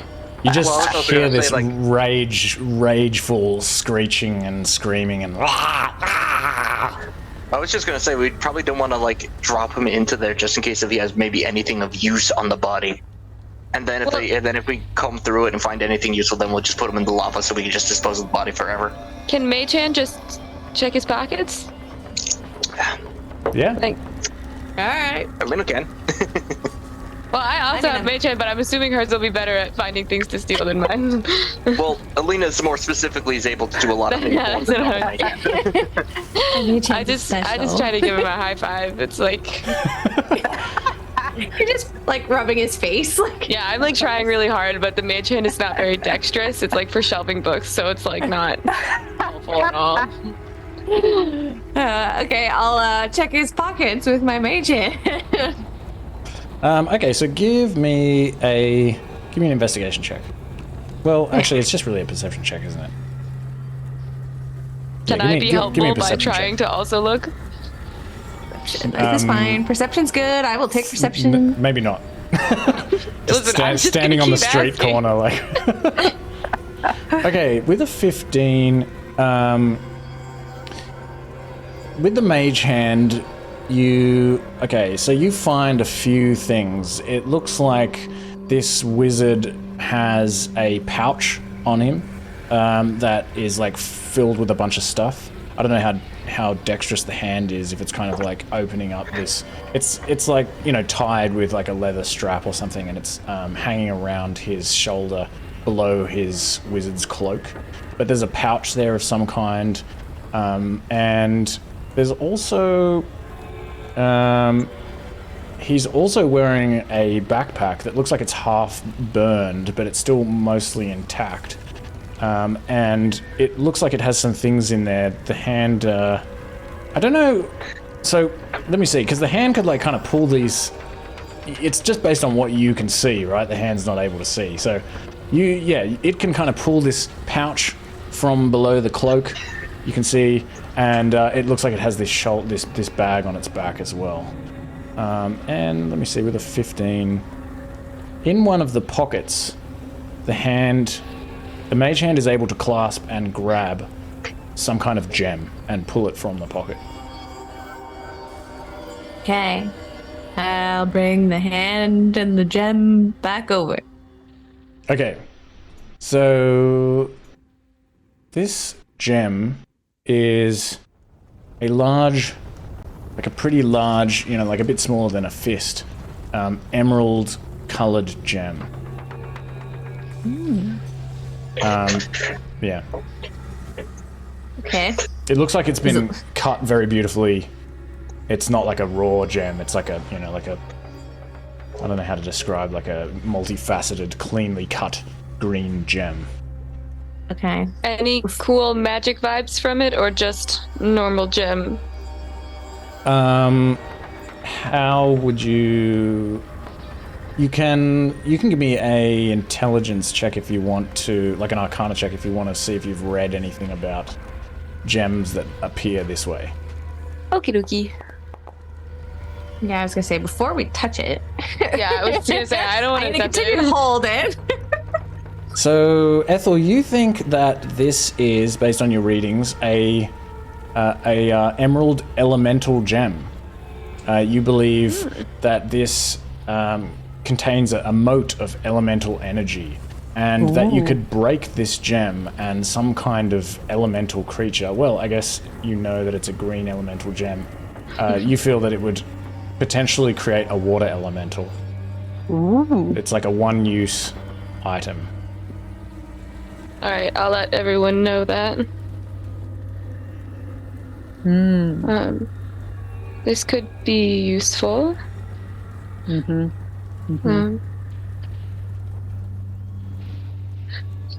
You said this guy is a wizard, right? He looks Or pretty has- wizardy, yeah. Does he have a cool spell book? You should say yes and give him more spells.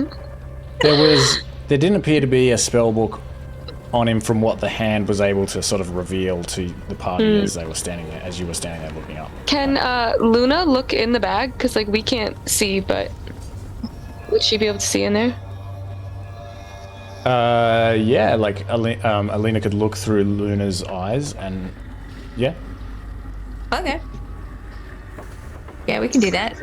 We can give it a Sorry, go. I'm having ideas for stuff Alina can do right now. Not that I can. I can use the hand to open the bag and then have Luna go look. Okay, you can do that. Your eyes kind of go white as you peer through the... Sorry, Kensei? I was just gonna say, if they're gonna do that, just to distract it, just in case I don't want a wild hand to go from this thing, can I have it in range for the cold man to appear in front of it and just try to kind of grapple it just to make sure it has its full attention, pretty much. Oh. Yeah, I know schemes. I know schemes. I was like, I am finally gonna kill this fucking bird. Listen, maybe the bird deserves to die. No. That was yours and Ethel's plan all along. We've been scheming, okay? Listen, I'm jealous of the bird. So what do you do exactly then, Kensei? So you have the cold man sort of materialize and like float up and like grab this thing. Yeah, I just kind of go for like a grapple on like what already is like a rounded stone, but I just kind of grab it by the throat, not using like the katana, but just have the shield and like, just kind of go for that little grapple. Just seeing it get it the most attention, just as it's like front face. Okay, let's go over to a negotiation map. And I won't put us into initiative or anything, but I'll just kind of make it easier to do this. But let's just keep track of our actions, so you know we've all got one action. Yeah. You know what I mean? Yep. Nope. And let me see. This is this thing that's like hanging from this building. And I don't really remember how the street was exactly, but you get the idea. And so put yourselves where... Oh yeah, where's Luna? Luna is kind of here. Cold man, I guess, is like I floating guess up where like the this. end of the pool of lava is, I'll try to be as close as I can. Yeah, okay, so let me draw the pool of lava. The pool of lava is probably something like this. Okay. So yeah, I'll be like here-ish. And I'm also kind of like wearing this shirt for this occasion because of you chuckling as kind of like, you know, when the DM smiles, it's already been too late. No, it wasn't too late. You got me. All right. Okay, so give me try to so you're kind of grappling, like shadow box grappling through the cold man. So yeah, give me like a strength check, and this wizard will do an athletics check. That was, and it will also do an athletics check as it tries to kind of push. Okay, all right. So the cold man is unable to grab this thing. I may still kill the bird. The bird is like perched on this bag. Well, because she's got keen hearing and sight, so I'm guessing she wouldn't have to be super close, and she'd be behind him.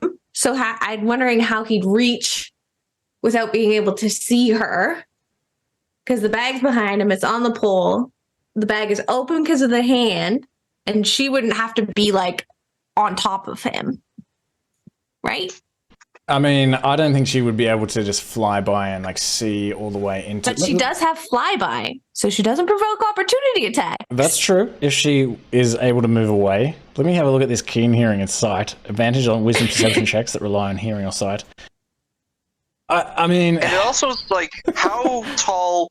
Because it's on the flagpole. Is it the body on top of the flagpole, or is it draping down so the owl can be like perched maybe on the top of it? Is sort of thing. I guess it's also a good question.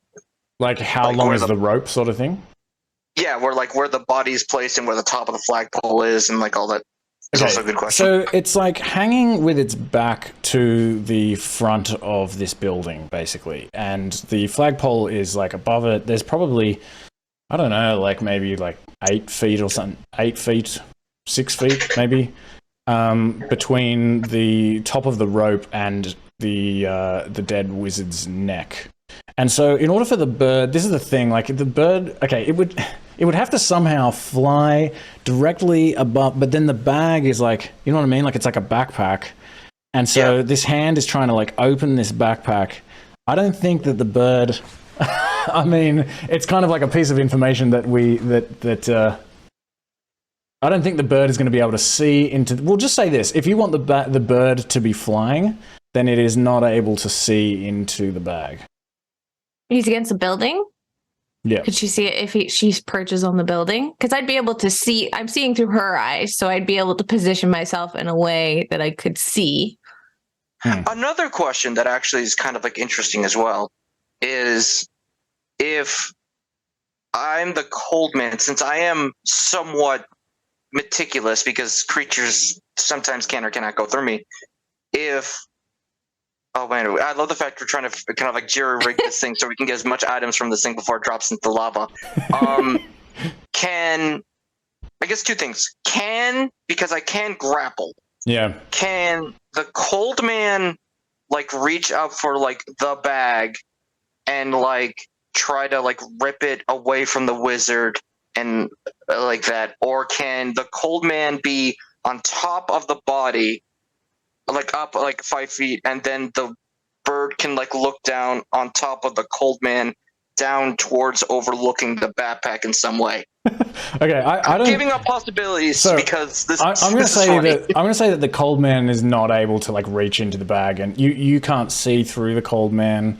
Well, I think you can at level 7, but anyway, I don't think generally the cold man is something that you can attack through, and so for me a grapple is kind of an attack, so that's why I think like it can also grapple, but I don't think it has the ability to kind of like go through something and like grab something. But I will say that Luna can sit on the sort of the peak of this trading house and look directly down into the bag as this mage hand opens the bag. I'll say that's okay. So Luna's up here, just out of reach. As this happens, this wizard draws a short sword from its scabbard. It is this long, very shiny. You can see that it looks like it is a silvered short sword, and it tries to swing it at the cold man. Right. Which doesn't matter. And it misses the cold man. And Luna is able to look down as this hand like opens the backpack, and it can see that there appears to be in there a bunch of stuff that it can't make out, but it looks like one thing that it catches is maybe some kind of glass bottle. So you can see through it. You can see. Yeah, like it looks like a vial inside this half-burned bag that is like maybe a potion or something. You can see it looks like it has some liquid in it even. I'll just if I cast never mind.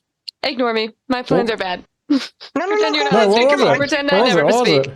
No, I was gonna say maybe I wasn't sure if Unseen Servant can just see also, so I was gonna say if I just cast that, could I just be like, go get all the stuff from the bag for me, and then it would just like, or just go get the bag, but I'm not sure what the capacity of Unseen Servant is, and we're also already very much in the middle of something else. Well, if the Unseen Servant cut the bag, the hand could carry the bag, I'm guessing. Is the bag heavier than 10 pounds? Or they could carry them together. I don't know what Unseen Servant is like. If you pull up this spell and just don't have it consume the spell slot, let's see, actually. Yeah. Yeah, so like... Alright, let's see. It should... Unless shapeless medium first. I think it should be able to kind of climb up the side of the wall. And each of its... I mean, it just kind of says that it can just do stuff. It interacts with an object. Oh, it's on the ground, though. Wait, is it when you summon it? Oh, springs. I don't know if it's on the ground. It just says it says unoccupied space on the ground. I think. Boo. I can't read. Once you give the command servant perform the task, the command servant is performing the task. It would move it more than 50 feet away. So where does it appear? I missed that. The servant springs in unoccupied space on the ground within range. Okay, so it would have to appear on the ground, and then it would have to climb up the side of the house. It can interact with an object. A house, though, is like multiple objects. But it doesn't say that it's limited. House an object. What if? From my previous readings, my understanding is that a house is to be treated like multiple objects rather than one. But that's actually just sort of something I'm kind of remembering, but I don't know. But even so, it doesn't say that it's limited in interacting with one object necessarily. It can, I mean, it kind of says it can interact with an object. The question is, like, can it, like, climb up the side of the house for me and kind of cut this rope? Maybe. It can do laundry, so, like... Yeah, like, yeah. Can a mage hand carry it over? No. This unseen servant? I don't think so. I think it'd be too heavy. Well, actually, no. Actually, how heavy is this thing? How heavy is it? Invisible, mindless, well, it's a mindless, shapeless one. It's a force. Is invisible. Okay, I'm going to say that I'm going to say the mage hand cannot carry it over. Just curious. Could Luna carry it and drop it? No, I'm going to say that. Let me think. I just that just doesn't sit right with me. I feel like it wasn't intended for that. I think it's like it's a humanoid shape. I don't think you can pick it up really. I don't know if you can. I will have to look into this more. Yeah, I'm just curious. I'm willing to go so far as to say that this thing could potentially climb up the wall and kind of try to shimmy over towards this dead wizard in order to maybe grab this bag if it is cut somehow. I just don't... Coldline's right in there. I can switch over to a different weapon. Okay. Also, this thing can clearly use tools if it can light a fire and clean clothes, so I could just give it a knife. Yes. That is true. What else a human servant could do? And mending. Cleaning, mending, fully. This thing is useful. A human servant could theoretically climb up the side of the... Yeah, it's an interesting question, like, could something carry it because it has no weight? I definitely need to look into this, and I apologize if some of my rulings are a bit iffy. I'm going to say that I just don't like the imagery of it being carried by a mage hand. I understand that. But we'll see if it can carry, seeing as it can do the actions of a human servant. I'm going to say that it is essentially a commoner, and if it wants to try to climb up the side of the house, it'll need to give me an athletics check. Okay, I can ritual cast this, right? Or ritual casting means I don't use a spell slot, right? Mm-hmm.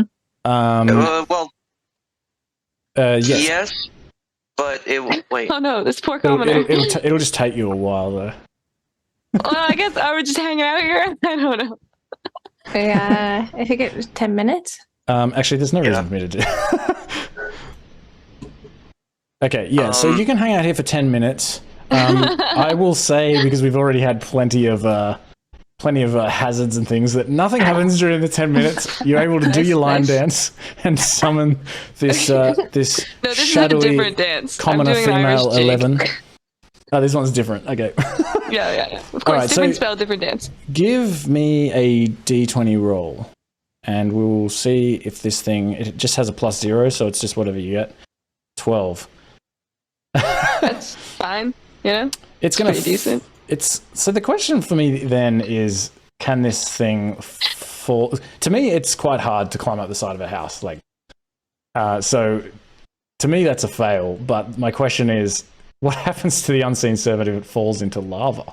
Because interesting. It definitely doesn't have an AC and hit points that we can talk about that's explained in this spell, because then it would definitely just die immediately. It does though. It has an AC 10 and one AC hit 10, I know. I was being point. sarcastic. I didn't want to talk about it. Okay, you send this unseen servant. It climbs up the wall. It's definitely struggling. You see its foot get loose. It's trying to climb up, I can't see it. It gets up on this window. Oh yeah, of course it's invisible. You don't see anything. Nothing happens. You see nothing, but all of a sudden, this huge splash comes out of the lava. This is a perfect plan. I'm really glad I didn't use this. And all this steam is let off into the air, and you think, based on the fact that you were summoning this thing, that you've lost control of it. It seems to have disappeared. Interesting. Thanks for your time. This is why I dismissed this plan pretty quick, and then we went through it anyway. No, that was a heaps interesting plan. I would have let that work, but 12 for me is not enough to climb the side of a house as a commoner. Maybe a rogue. Ritual cast it again. Just keep going. If you just continue to ritual cast it, I'm going to start giving you hazards, I think. Yeah, that might be fair. Actually, because Alina is the only one that can actually kind of pull stuff out and kind of carry stuff over. in theory, Ethel, all you need to use as a mage hand is just hold open the bag and have the bird just see into the bag, and we could just slowly just have the Alina mage hand just start carrying stuff over to us while I keep trying to distract this one little dead wizard. And Wait, how do you hold open the bag though? I have another mage hand. Ethel has mage hand and just holds it open. If you want to do that, if you want to do that, we'll say that. We did this whole time with an actual spell, and I just wait, no, we could actually do something else there. Hold on.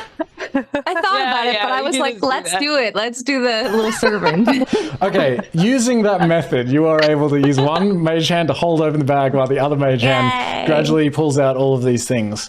There is still a bag around the shoulder, another bag that is kind of under the cloak of this thing. You're not able to pull that loose, but you are able to pull the component, all of these things out of the backpack. And what you get is a potion of gaseous form. I'll just say you're able to identify that, because I imagine Ethel would know things about potions, especially a potion of gaseous form, and you get 4 find familiar components. Yeah, Nice. And you get. Speaking of which, I have another foolish plan. and there's also a purse, which contains 143 gold pieces, 221 silver pieces, and 83 copper pieces. Ooh. you got the banker has it. The banker of our Monopoly game. Wait, how many silver pieces? So 143 gold, 221 silver, and 83 copper. Okay. And Okay, so just make you sure said that there's make sure you add the find familiar components to your inventories if you want to keep them, and you have this intact four find familiar components, and also this intact vial of a poison of gaseous form. I don't have that either. I will remember to add that later. Alina, do you want to just split 2 each for the find familiar components? Okay. So you said there's a little pouch that we can't get to? There's like a pouch. You know when you go traveling and you keep like your passport? It's like there's something under this wizard's arm. Could my mage hand cut it with a dagger and her mage hand just hold it and pull it away? I don't know if a mage hand can be cutting things with daggers. Well, I had another Can they? plan that's a little ridiculous. So if you say no, we have a backup plan, but this one is much easier. So the only thing about that is that for me, that's kind of an attack, right? So I don't know. So mage hand can't attack. It can manipulate an object, but we're starting to get we are getting very, is manipulating a sword an attack or manipulating an object? It can open an unlocked door or container, stow or retrieve an item from an open container. Pour the contents out of a vial. You can move the hand up to 30 I feel like feet. this feels like retrieving an item from a container, you know? And also manipulating an object and opening a container. Yeah, with 2 mage hands, definitely it does seem like you could. Okay, you can also, yes, you can get under the arm of this thing. It's like swinging around at these mage hands, but it can't really interact with them. But one's invisible. Yeah. The question for me is, would this thing try to reach out and like grab this pouch as you're pulling it away from it? If it's kind of like if they're going for that plan and it looks like it's getting to kind of go for that, can I just have? Because can I just start having the Coldman punch it just to keep its attention on the thing in front of it?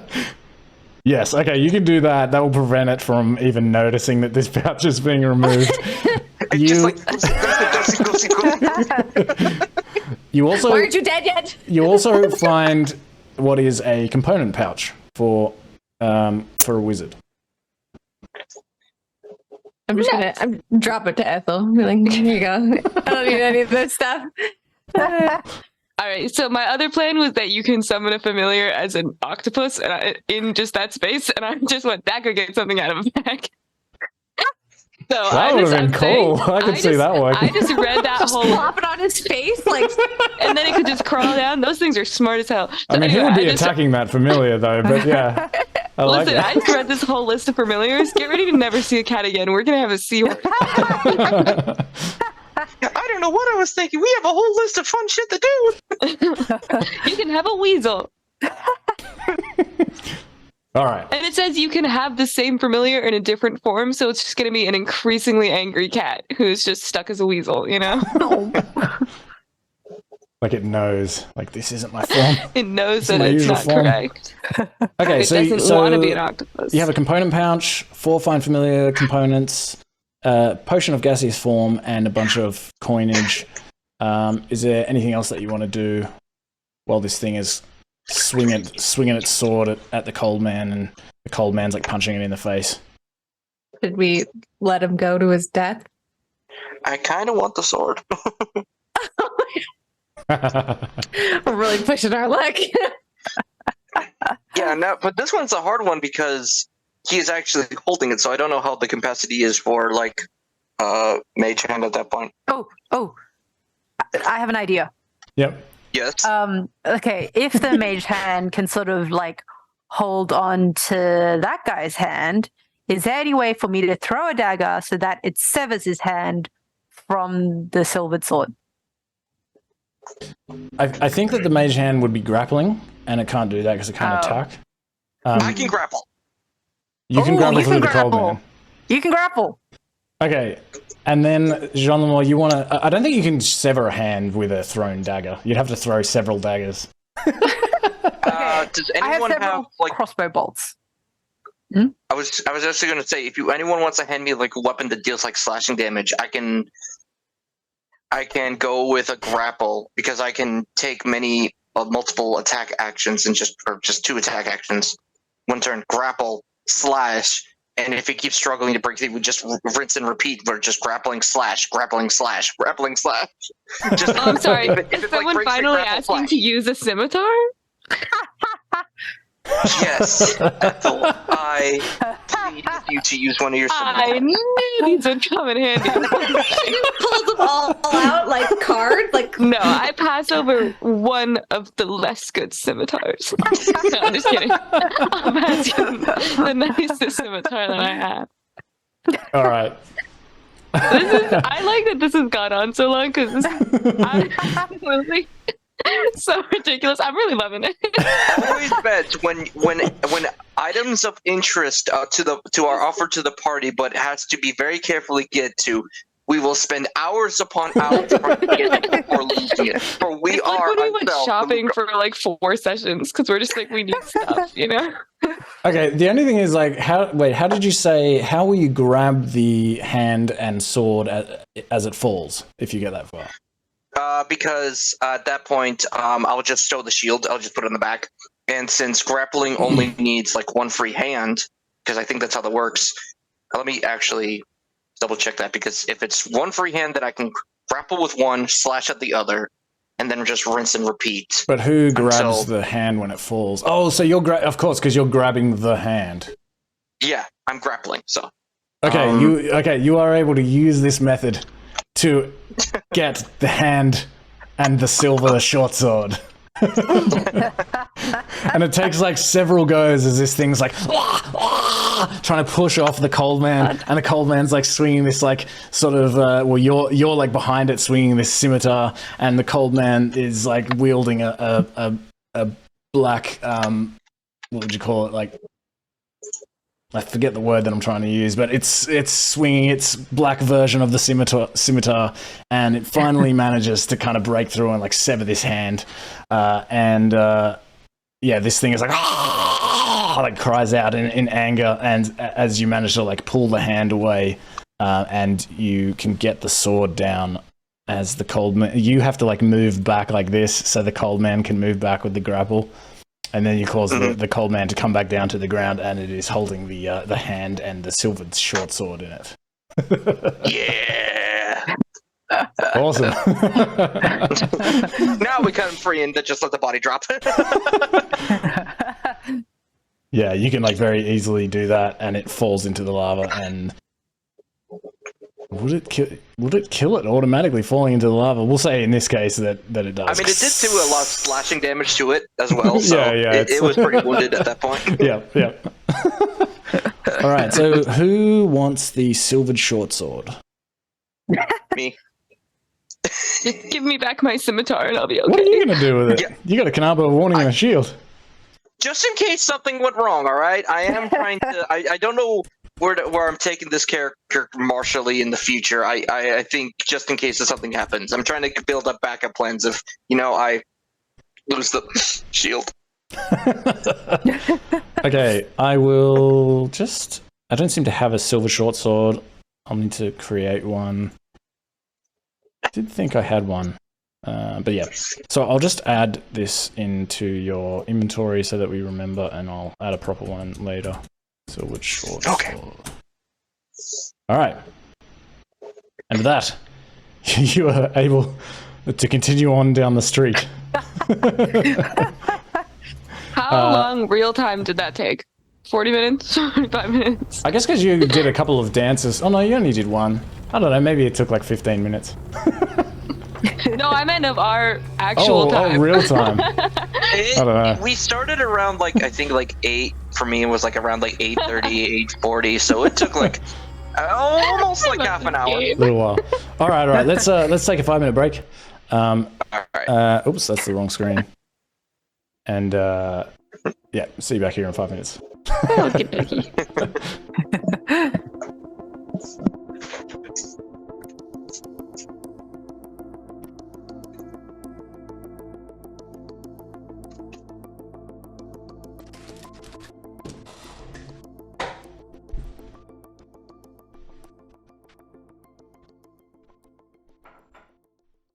I don't know.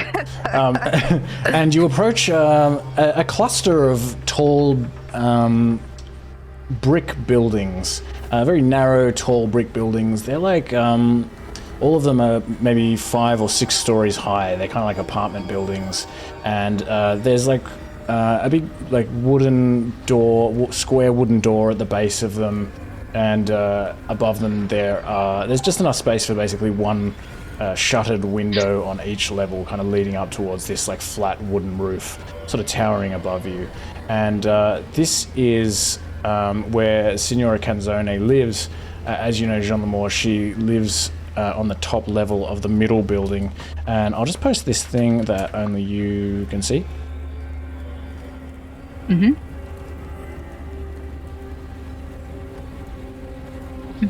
And you can have a look around. You don't see any cultists or devils or demons or any immediate threats. You push open this front door and you head in, and you head up the stairs, this kind of circular staircase in the back of the building, and you go all the way up to the top level, where there's this hallway with a couple of... basically, it's a short hallway. There's an apartment just behind where the stairs are, and then one at the front of the building, which is the one where Signora Canzone lived, or lives. And you head over there, and as you approach, you see the door is open. Just a simple wooden door with a brass knob. It's kind of halfway open, and you can hear the sounds of things crashing to the ground, objects and plates and other things rummaging around, and you can hear this What's this thing? I don't know. That seems stupid. Leave it behind. I'm gonna rush in. I'm gonna rush in, remembering I'm in my disguise, and I'm gonna be really stern. So as you rush in, you push open this door, and you come into this very cluttered apartment. It's an apartment that you are familiar with. You spent a lot of time during your time in Elturel here with Marybelle and her mother, Signore Canzone, and you took lessons here, learning the flute and the viol and the lute and how to sing. And as you come in here, it's like this big kind of wooden room well, not big. It's a cluttered, like fairly kind of modest-sized room. There's like a window at the front with no balcony. You see one of these like box beds, also made out of wood, kind of tucked away in the far corner. And there's like a wooden, chestnut, like what do you call it? Like a dresser. There's like various clothes hanging around and lanterns hanging from the ceiling. And the place is a mess. There's also like instruments everywhere. There's instruments on the walls. You see like, again, like pan flutes and drums and dulcimers and horns and all kinds of things like around the room. And you see 6 imps floating around the room, and they are basically just rummaging through the stuff in Signore Canzone's home. And, you know, one of them's just kind of like going through some drawers and like throwing out all of these like clothes and like underwear, like, Hey, is there anything in here? and this other one's just like throwing like plates from this like small kind of kitchenette area. Nothing valuable here. And 2 of them see you as you come in, and they turn around. They stop what they're doing and turn around. Yeah, what have we got here? Who are you? By the order of Zariel, I command you to stop. Get scram!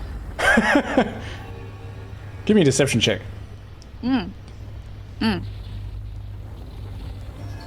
am very deceitful.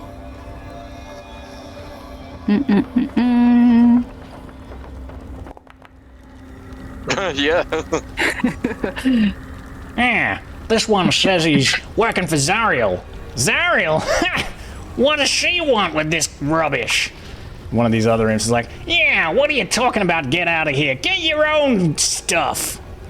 That is none of your concern. This is a matter of high importance, and you are to leave this stuff alone. This is important business. It's a crime scene. one of these imps just like laughs, like cackles, like, We don't care about Zariel. Zariel can go and screw herself for all I care. Oh shit. Imps, demons. imps are devils. Imps are devils. What? They should care about Zariel. All right, I'm gonna.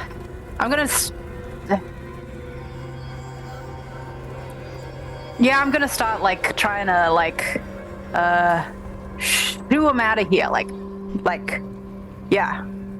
So you're shooing them just with your hands, or what do you use to shoo them? I'm gonna use Many things. many things. I'm gonna threaten them. Saying, if you don't get out of here, I'm gonna have to force you out. And you don't want that. What's everyone else doing at this point? Standing menacingly. I just sort of like take the Kanabo and just sort of like bring it up and just sort of like twirl it and just like slam it to the wall, just making a noise. I'm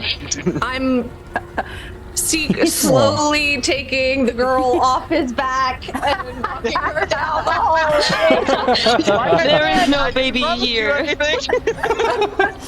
As he's swinging it around, like putting the bowl back on her head, like there we go. Ray is like, we should just kill these foul creatures and be done with it. And one of these imps is like, Yeah, well, hold on now. and so everyone give me an intimidation check. Oh yeah. Yes. Oh man. Oh wait, am I in intimidation? Do I get? Okay. Intimidation. I should have done even more into intimidation because, like, I need to scare people into shushing them at the library, you know? Like, that would have made sense. I think you guys look pretty menacing. There's six imps though. This is gonna be like, it's a bit harder than a moderate task to achieve to be intimidating to these guys? Oh, we should have Mahkah make a roar, actually. Oh yeah, I haven't rolled for Markov. Oh yeah, so if Mahkah, I guess he Mahkah's can here. kind of clamber up the stairs and squeeze down this hallway. Also, And- can you make a roll for? Can you make a roll for Rhea? Rhea? Because I don't have access while we're out here like this. Okay, intimidation. Man, Wow, we are not the a whole scary hell out of group. people, but we just non-threatening at all. Apparently. Yeah, these imps don't seem particularly phased. They're like, Yeah, go and get your own stuff. and one of the other ones is like, Yeah, you want to pick a fight with us? We'll have a fight. Fuck off. oh. All right. Fan them out of the room. Wait, are they like behind them? Does there happen to be like a window or something like that? there is like a small shuttered window with the shutters on the outside. That might not be as useful as I had hoped. What do you want to fight with us for anyway? We're just taking some stuff here. There's nobody here. Nobody wants it. This is important stuff that you shouldn't be touching. Your filthy hands shouldn't be touching. And I'm gonna pull out my crossbow and I'm gonna fire. Okay. That's right. All right, we'll go into the definitely battle map. Multi-classes into barbarian. What? Yeah, I was looking at my stuff and I was like, I don't start fights. What do I do here? Okay, so this is a pretty small corridor. It's probably only like this. And this room it's like, I mean, there was somebody living in here, but it's still a fairly cute place. This is this like box bed here at the back. And there's like a window perhaps here. This is kind of like a kitchenette area where there's like a sort of I guess like a small kind of stove fireplace type thing, and above it there's like a hatch in the roof that like a wooden hatch that you would pull down to let the smoke out. There's like a dresser and like table, and put yourselves where you feel that you would be at the moment, and I'll put these imps in here. It's going to be crowded. I did say I was going to slam on the back wall, so I think I'm like right here-ish or something like that. Okay. And let me see. Can we get eyes on the cupboard, baby? So the cupboard baby, Alina put downstairs. Alina, I think because you put some. Where did you put her? Out, down, away. Away. Okay. Out of sight. There's so like I'd say I'm stairs down the hall. here or something like this. Probably Yeah. kind of here, and you can just get around in this area. Maybe I don't know Yeah, if that's this makes fine. that much sense. And then there's this kind of like other door here that leads into this other apartment. So you could like put her there, kind of at the top of those stairs. And so I think that you would need to be at the back of this hallway at least at the beginning of combat. Mm-hmm. That's what I was thinking too. Cool. And so these imps are just kind of floating around. Maybe we'll say that they're in approximately like that. Let me see. And let's roll for initiative. And so you firing this, they clearly see you doing that, so you won't get to, they're like watching you and interacting with you, so you'll need to take your shot just in combat. Okay. You don't have to add the Coldman initiative, but replace that with Rhea, please. Okay. Is Rhea on the board? She's not. Is she? No, Okay, sweet. I don't see her. And I will place her at some point. Rhea, so move Rhea wherever you like.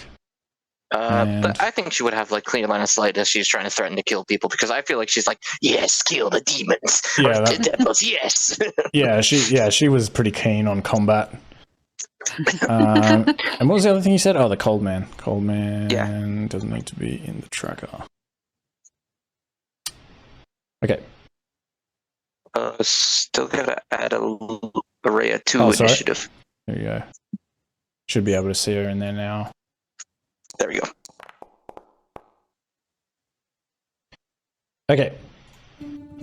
as you pull out this crossbow, this imp across to your left reacts quickly, and it basically just turns invisible. Oh yeah, dang. And it then is going to fly towards you. You can see out of the corner of your eye this like shimmering figure kind of flap through the air towards you. You can also hear it, and it comes and tries to sting you. It's going to have advantage because it's invisible, and looks like it hits for 9. Wait a second. So it's 1. How does it work? 1 piercing damage and 5 poison damage. Why can't I apply this damage? Sorry. Maybe because it's at the One bottom. You got it? Oh. Yeah, okay. Sorry. I'll apply that damage. Sorry. My bad. Okay. Mahkah. Oh, okay. Mahkah. Mahkah bear. So, 1, 2. Please get there. Yep. And it's gonna try and attack this one. Okay. You can see with his bite. Oh, sorry. That was the damage. Okay. Normal. That hits. Woohoo! For should I just say 5 damage? Yeah. Okay. 5 damage. And then I can multi-attack, so I can reach out with my claws. 15 hits. Oh, yes. Okay. 12 slashing damage. Right. Marker Bear just like bites this thing in the wing and then just swings at it with its paw, just, and it just goes lifeless as it flies into the box bed, like through the curtains. You just hear it like clutter in there and go like and die. Anything else? Go here Okay. and here. Nice. 8. 5, 10, And turn. 15, 20. Yep, sweet. Okay, Alina. All right. I'm gonna move up. 20. Okay.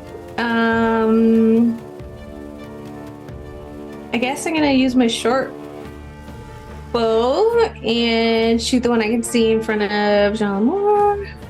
Okay.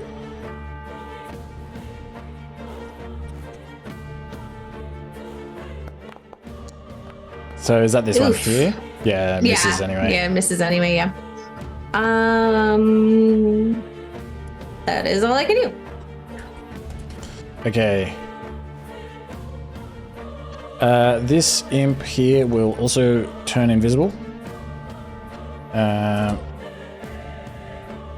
And it will attack. It's going to still attack John the Mole. It'll have advantage. Oh dear. Looks like it hits for 10 damage all up. Shit. Okay. Okay. Rhea. Shouldn't have picked a fight with us, you fool. Are these 2 still invisible? Yes. Oh, even after the attacks? Let me see. If it makes an attack, falls unconscious. Oh yeah, it does dismiss the. Yeah, okay, yes. No, they're not invisible anymore. Alright, Nice. then she is going to charge forward and kind of like do a hacking and a slashing and a whacking. Sweet. Features. So 2 lower. Alright, normal. Hit. Damage. Normal. Alright, And then 8 attack slashing. again. That's a hit. Woof. Good damage.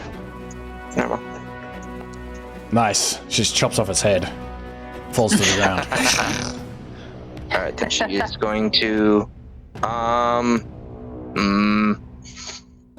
All right, yeah, she's going to move forward, and with her short sword, she's going to slash at this one.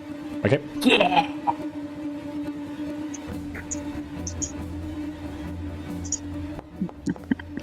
Actually, that short sword. Actually, the only thing about that is I just. Oh no. The magic. Yeah. Okay. Well, she's still chopped off its head. The 15 hits.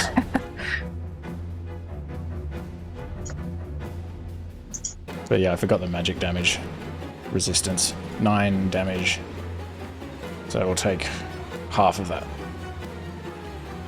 Actually, now that I think about it, after this combat, we're just gonna unload some magical weapons, so Rhea can actually be fully ready and available for killing of devils and demons. Oh yeah, you do have a silvered sword, silver short sword. And a silver flail too, so I think she can use both. Nice. Okay, Jean the Mall. Oh, sorry. Nope, that's it. That's it. Okay, JL. Okay, so I'm gonna target. Yeah, the guy. That's that guy. Okay. He's not invisible. Wait, you. Oh, okay, you'll have disadvantage because you're in melee with your crossbow. Is the only thing. Oh, as in if I target this guy? Yes. Yep. Because this one is like up in your face. Because I am in melee. Oh, okay. Let me just roll it again. Even better. Nice. Alrighty. For Signora Canzone and Marybelle. Okay, and are you using one of your magic crossbow bolts or just a regular one? Oh yeah, magic crossbow bolt. Okay, Let me nice. use one of those. All right. It just So goes does like it add, straight into the +1? stomach of this thing as you like aim and like fire over this imp that's trying to get up in your face. You're just like straight into the stomach of this one behind here, and it like flies back into the wall like next to the window. Coughs up that some one black should blood. So it would be 11 damage instead of It 10. would be because 11. it's Yeah, +1. you're right. Yeah, +1. But it's still alive though. It kind of reaches down and like tries to pull this bolt from its stomach. Okay, that's all I can do. Okay. Okay, so it pulls this bolt out of its stomach and drops it on the ground, and then looks over at the bear and is like, "What are you looking at?" and tries to sting Mahkah Bear. And hits for 7 damage. And that imp will then go invisible. Okay, Luna. Alrighty. She should have enough. So, help action on this one in front of me. This one here. Okay. Yeah. And then she'll move back out. Stupid bird. I love saying that. Okay. Kensei.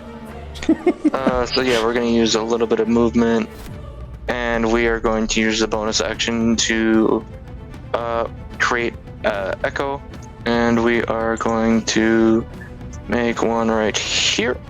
Okay. Up the air a little bit. It won't be able to go there because it's, well, let me, up in the air. I don't think it can really stand there because it's like there's this kitchenette, so it's this kind of like It cupboard and doesn't really have legs. It could just be wherever. yeah, but because of, there's echo. not but there's not enough space between the top of the kitchenette and the ceiling for it to fit in that gap. You know what I mean? Like it'd have to be like crouched over. Can it crouch? Would you have to be crouched?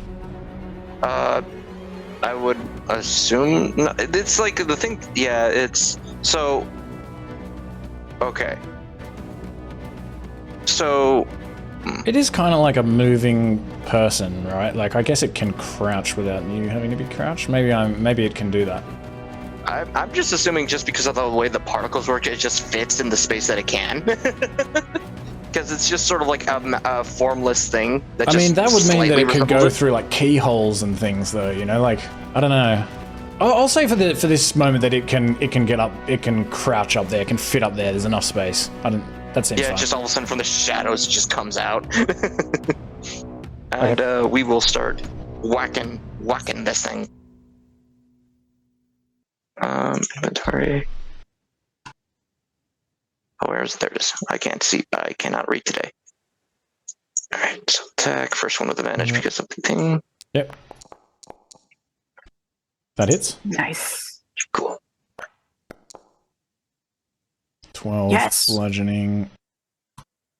Okay, still alive, but looking All very right, one bloodied. more. Misses. Oh, Shit. Yeah, that will be it. That's all I could do. Trying to see. Okay.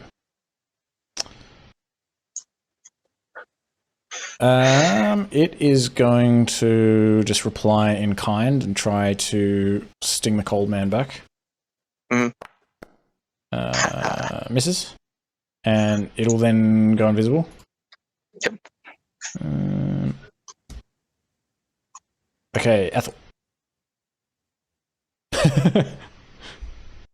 I'm Just, like, having so much hiding. fun at the end of this hallway. Yeah. All by myself. All by myself. I think I can get up to here, and then you'll never guess what I'm gonna do. But I'm actually gonna chill touch this first little guy. Okay. I know that's really crazy of me.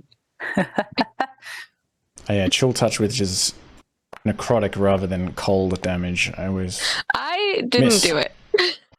That's brutal, actually. Well, this was fun. Hi, As you're guys. like Hi, everyone. casting, you accidentally like hit your hand on like the top of the door frame, like ow! Like just completely disrupts the spell. I Actually- just get distracted, like violently swearing for a minute, and then that's it. That's my turn. This is fun.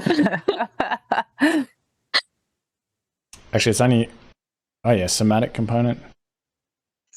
Yeah, Mahkah, okay. top of the round. Mahkah can see where this guy has been like driven into the wall. Okay, Even though he's invisible, so he's gonna like claw at him with disadvantage. with disadvantage. Okay. Disadvantage. 15 hits. Yeah. Come on. Die. Okay, and that just like splats him. Was it claw? Yeah, just splats him against the wall. Dies. Nice. Okay, now he's gonna bite the one that's to the bottom. Attack.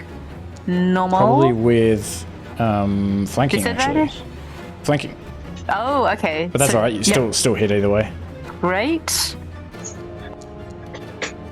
8 damage doesn't quite kill it. Oh. Okay. And that's it. Okay, Alina. Alright.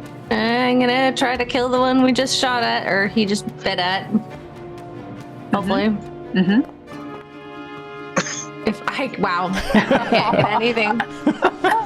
Just kidding. You shoot Jean Lemore in the back of the head. It like goes through Jean Lemore's hat and like flies into the wall. Clearly did that on purpose. I just like look at Alina with a deep solidarity. Just like, wow, not on our game right now. I'm just gonna put my bow down and be like, and that's my turn. Okay, this one, well, it was fighting Jean Lemore. It's going to keep fighting Jean Lemore. It's going to turn invisible again, so it'll have advantage.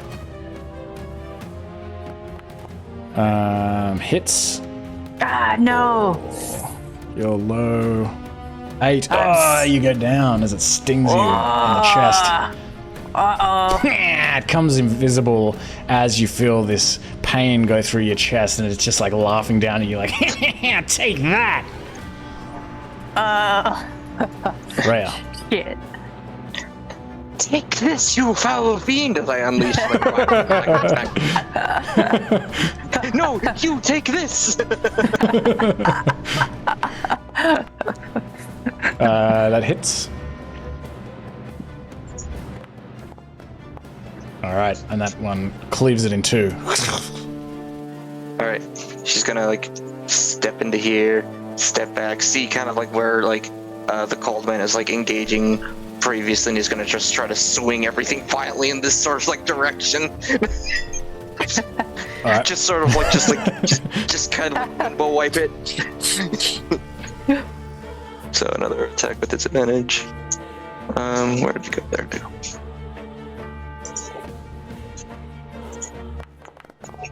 Gotta do. Yep, that hits. Ooh, yeah.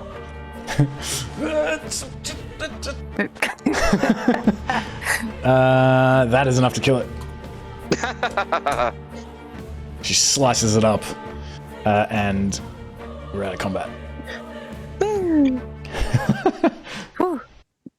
The room falls silent, except that Jean Lemore is on the ground, looking unconscious. I'm going to walk over to Jean Lemore's body, and I am going to like pat her like on the face, and just like, get up. Him. We don't have time for you just taking a nap here. And I'm going to use 1 point of my lay on hands feature. Just one. Just kidding. Just you get 1 point. So I think you we all are need at to take 1 a hit point. Oh, yay! Alive! Yeah. What's wrong with you? I taught you nothing. I am restoring a person to unconscious to consciousness. This has been yes, she is currently dying. I don't know. Well, maybe it's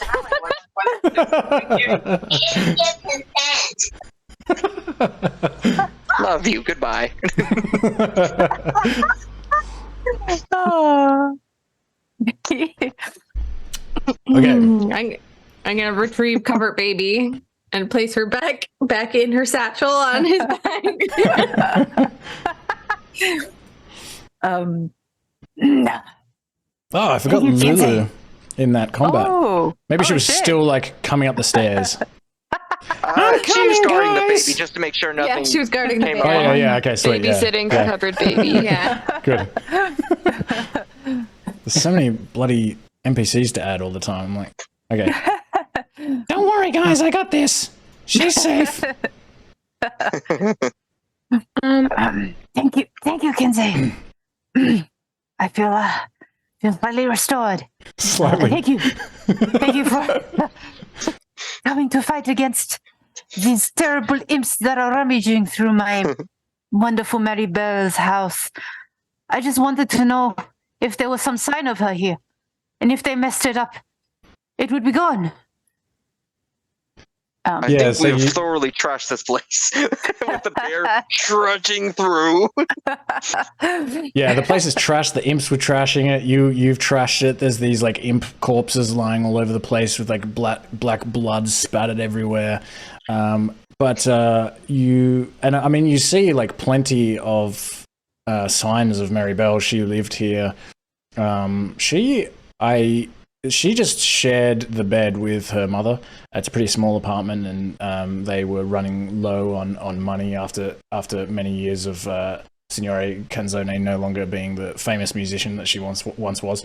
And yeah, you can have a look around. You don't find anything that would give you any particular information about where Marybelle might be now or where Signora Canzone might be. But you do find a bunch of instruments in the room, and you do recognize among them.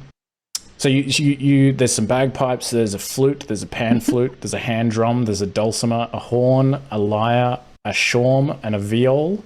And you also see that wherever Signora Canzone and Marybelle went to, they must have left in a hurry, because Signora Canzone's magic lute is left behind and is still hanging on the wall next to the dresser. Oh, she seems to have left behind her magic lute. I should bring it to her. So And I'll put this magic lute in your inventory if you wish to take it. Thank you. when you say horn, are we talking like a war horn, or are we talking like a bugle? Like More of like a bugle type of thing. I look to Jean Delmar. I look at the bugle. I look at Jean Delmar. Can I borrow that? I mean, it is not for me to decide, but I feel Signora Kensei would have no issue. As long as you use it well. Blow strongly, and I can teach you. Rain check after we get out of hell. Okay. And so you can use Signora Kenzone's magic loot, but you would need to attune to it. Awesome. What does this mean?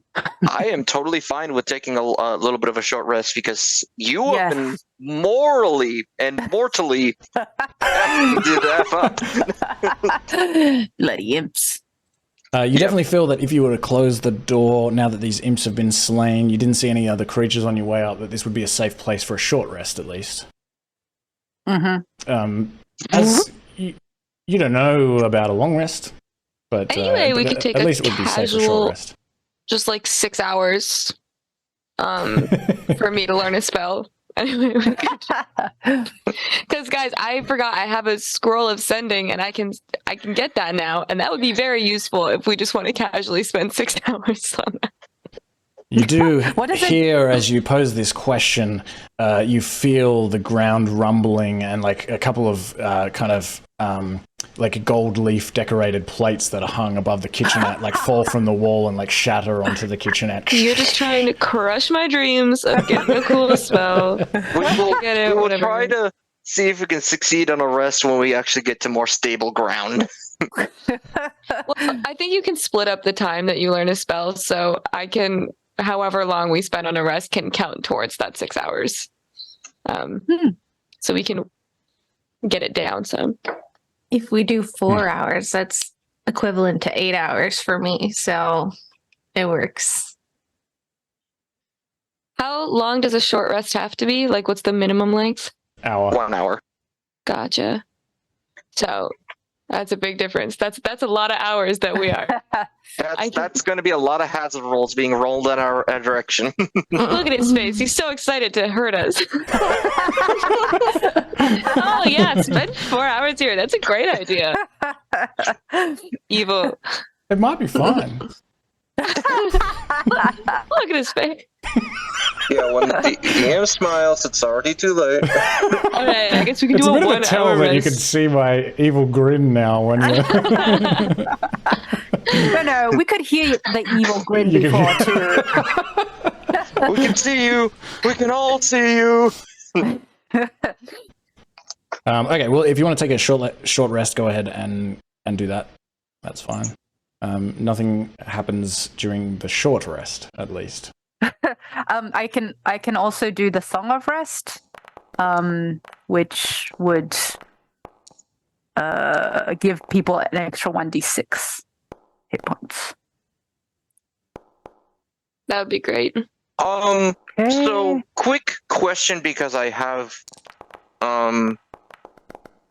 so because there's an item that I have that comes back not on the long rest, but on, where was it? It was the, where was it? I have it somewhere.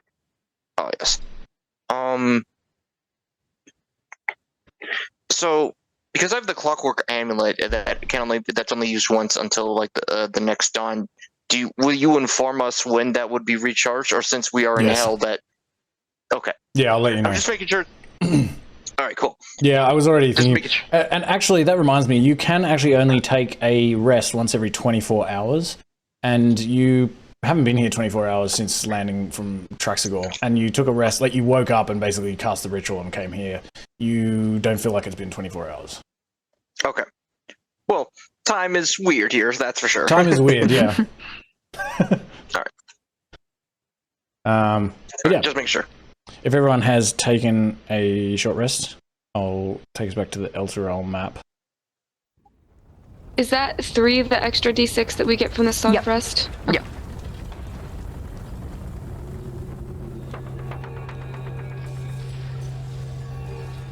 And what do you wish to do now?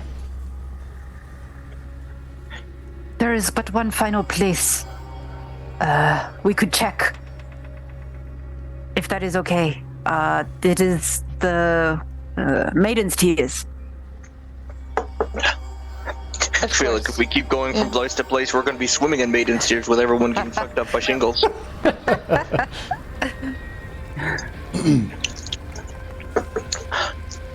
yeah, charge! Wait, is Maiden's Tears a tavern or an inn? Maiden's Tears is a tavern. Oh yeah, I'm all in, let's go! Okay, you head up the street towards Maiden's Tears. I'll just say, for the sake of the game, that nothing happens to you on the way this time. And Maiden's Tears, where am I? Is here.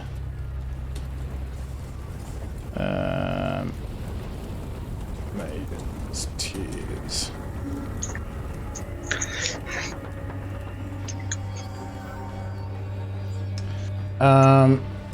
And this is like a pretty big establishment. It's a big kind of half wooden, half brick building. It's maybe like 3 stories high, very wide. There's several windows around the sides that actually have like kind of metal grates in them. So you can see in, and usually you would know that this place would be lit by fire and candles and lanterns, but it seems very dark inside now. You come up to this building, there's this sort of archway that leads into this area underneath, and then there's like 2 stairways leading up to 2 kind of openings that you would then follow to go into this tavern. And there's like a sign above this archway with a painted image on it of a bunch of white bulb-like flowers framed in a circle.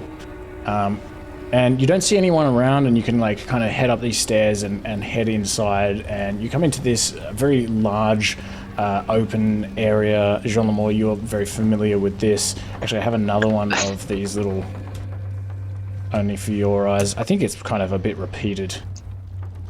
But this is like this big open area with these big kind of chandeliers hanging from the roof. There's these like kind of fieldstone structure on the right with wooden staircases leading up to like a higher kind of balcony area, and there's all these like circular and square wooden tables and chairs everywhere, and this big long bar down the left side with these like circular stools there, and all of these tankards behind the bar kind of lined up. And it appears to be mostly empty, but it's pretty messy. There's chairs strewn everywhere, and you notice immediately that there's blood everywhere. And there are a few humanoid corpses lying around in this blood. Many of them have been torn apart. But you don't see anything else moving as you enter this room. Kenway sort of like holds up a hand. We gotta check the bodies first. Ray of frost, ray of frost, ray of frost, ray of frost, ray of frost, ray of frost. And so when you do that, nothing happens. They just kind of, you sort of move the corpses a bit. All right, we're clear. And Search. it's dim in here, but there's enough light, although I think like all of you have got the ability to see in the dark, except for Rhea. But there's like light from the companion and just from the kind of fiery hell of Avernus coming through the windows around the building, so you can see relatively well in here. Also, I think Lulu can probably be boastful and hopeful and kind of like cast light everywhere. So it's like, I could cast. Yeah, she can. Do you need me to cast light? I can certainly do that. I remembered how. If it pleases you. I don't know, though. Well, we've probably made enough noise. It doesn't sound like there's anyone moving around in here. Maybe it'll help us get a better look. And she kind of like whips her trunk like, and this like energy beam sort of comes out of her trunk and like flies towards this like chair that's upturned, and the chair like lights up with this light that like lights up the whole room. Ooh. And in this, you can, from this added light and also from some of your knowledge, you know that this is it used to be a very wealthy, a place frequented by wealthy patrons from the High District. But you still don't see anyone, but you get a better look at just this blood and guts and gore everywhere. It looks like a massacre has taken place here. I'd like to have a look if any of the bodies are Signora or Marybelle. Okay, give me a perception check. And as you begin doing this search, you find that it's going to be quite hard to identify people because they're in such a state, these corpses. But you have some knowledge about like what they look like, what their faces look like, what their body types, etc., what they might be wearing. And you feel pretty confident after going around and doing this pretty disturbing work of checking out these corpses that you don't think that either of them are here. You don't feel like they are. Well, she checks over the bodies and goes like, "Good job, Jumbamore," and just runs back to the back of the bar. See if there's anything good in it. You're carrying a child to the back of the bar to look for alcohol. I'm not taking her to check over the gruesome scene of the bodies. We're just going to distract her with like, okay, let's see if we find any pretty bottles filled with stuff. So when you go back there, you find like a lot of broken bottles, but you do find a number of wine bottles that are intact. Some of them look pretty expensive, some of them look pretty cheap, and everything in between. You can check the barrels for beer, and you find that they're all empty. They're all like open. Some of them are dripping a little bit. It seems like they've all been, the contents of these beer barrels have all been drunk. And as you're kind of looking at this, and Jean Lamour's going through some of these corpses, you hear like a thud from that kind of comes from the sort of balcony area, the sort of upstairs area that's like looking out over the room. So like the loft, I guess you would call it. And so, you hear this kind of like shh. Kenway holds up a hand. So he holds up one hand and he kind of like grabs a couple, and you can just hear clinks of like, so he's sort of like one hand grabbing like the good, like the expensive stuff, and he kind of like just makes his motion, and he just kind of like points up. Okay. And he takes the bag of holding. But so how many things what do you take? I'm guessing since I just did it with one hand, I'm just grabbing like two of the expensive stuff, just like. I'm surprised you're not making her help you. There's time for that. And he kind of like grabs the Kanabo, puts it back, takes the kid, puts her like back down. What's the carrying capacity of the cupboard, baby? How much alcohol? So, just in case, because this is Kenway, he kind of like looks up to like stairs and stuff, and he kind of like grabs like a bottle, like a sharp to the jug, and he kind of like grabs the kid and just in case. And he kind of like just gives it to her, just kind of like pointy end. People you don't like. Just gives you a thumbs up. Spiky. I'm gonna pull my head up and sneak up the stairs and like shoot Kensei a look like idiot. She starts like swinging this bottle around. Yeah. Good enthusiasm. Takes out the Kanabo. Just starts. As you climb up these stairs towards this large loft area, the stairs are creaking. It's you can sneaky boots. Yeah, you don't make any noise. Kensei, you can give me a stealth check if you want to try to be stealthy. I shot you a look like.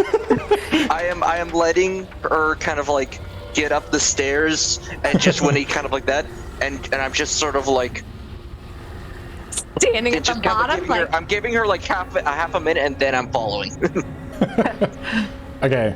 As you get to the top of the stairs, Alina, you see like a bunch of these wooden tables, round tables, chairs, and things, but they've all been pushed towards the what do you call it? Like just the sort of balcony that overlooks the rest of the bar. And as you come up here, you see a group of maybe quite a lot of people, like maybe like 50 people, like kind of huddling around up here, who look hungry and despaired. There's old people, children, and just a variety of Elturians, and they see you come up. the stairs, and many of them sort of clasp their children and kind of try to protect, push people back, and some of the sort of bigger people try to get in the way and say, who goes there? I'll like just pull my hood down and put my hands up and be like, a friend. Ain't no friends around here. Well, we're from Elturel. Just we didn't end up in the city when it disappeared. What do you want? We ain't got no food, no beer. We don't want anything. We just heard noises and we wanted to make sure it wasn't demons or devils. Well, we're glad that you're not a demon or a devil as well. Mm-hmm. At least I hope you're not. I'll shout down to them and just be like, it's survivors. Jay will rush up and be like, It just sort of like goes back. I'll ask if there's anyone named Marybelle or my father, possibly. Marybelle.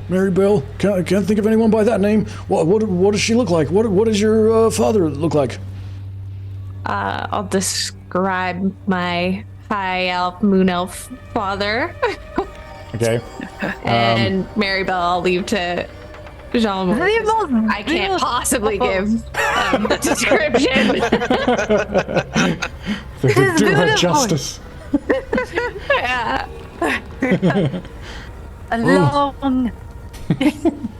Sorry, go on. I remember there was a halfling that used to perform here, but maybe of an older description from that.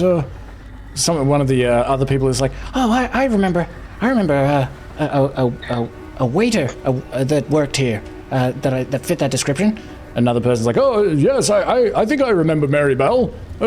Sweet young thing. Yes, I remember, but she's not here now. And Do you know where she has gone? No, they kind of look around like, one of them also says that they haven't seen Gleoniril, Alina's father. No, I'm not exactly sure. There were a bunch of people that were actually that we saw get herded up to the high hall by some of those hell knights and those devils. I don't know. Maybe they're amongst that lot. And the first guy is kind of like, yeah, there was a battle between some of those, those high knights that got like flames coming out of their eyes and everything, and those flaming horses.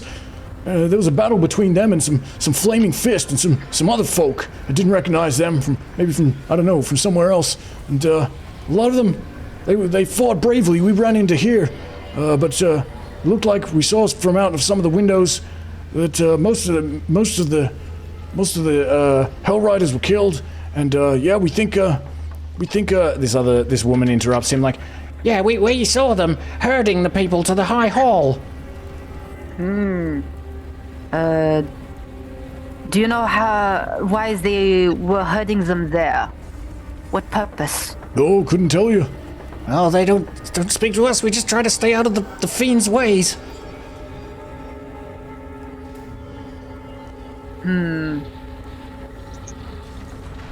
So, Kenway goes back, picks up the girl, puts her back on this little like backpack thing that I have now apparently. Kind of like goes. He just grabs like 5. If there's like 5 of like the good expensive stuff, he just takes that. But looks like 5 over to like plus the 2 that you had before. Just in total is 5. Okay. Just wines. Yep, 5 wines in the bag of holding. Okay. Yeah. Do the barrels of that contain like the beer and stuff, is it just like the top lid is open, or is it like the completely thing is trashed? Oh, so they're kind of like up on this shelf, like along the wall. When you come in, it's the bar is on the left, and they're sort of behind the bar up on this shelf, and they're all kind of just lined up on their sides, and so you would kind of go up and turn the tap and release the beer into a and so they're just empty in that position. So like when you turn the tap on, nothing comes out, or they've already been opened. Given his strength score, and since they're empty, can Kenway take some time to grab one from the shelf and start maneuvering it up towards the level where the survivors are? One of the beer barrels? Yeah, yes. Yeah, you can do that pretty easily enough. So he kind of like brings it up, and you hear kind of like, "Watch out, load!" as he's just like bringing it up to the second level. Actually, beer barrels would be fucking heavy, but yeah, maybe Rhea helps you. You can do that. Yeah. You can do that. With our strengths combined. And kind of like goes over to like the top, and he kind of like, it takes a little minute, and he goes like, looks to Ethel, like, "Decanter, please." And just, my idea is just fill it top to the top with water, and just so they have something. Yeah. I assume, Ethel, you oblige by filling this barrel up? Are you like, nope? Oh, yeah, of course. No, it's my endless water, okay? Many of them sort of crowd around as well. They're like, please, please. They want some like water immediately from the decanter. Oh, yeah. No, my endless water. Only for me. But you also see that they up here, they probably have some, maybe a couple of barrels as well, and there's a bunch of them that have, water skins and things. It's like, you can see from kind of glancing around that they have some water. They're sort of, many of them are filling up these water skins from your decanter. They thank you, they thank the three of you in particular for giving them this water, and the guy that you were interacting with is also kind of like, oh, do you have any food?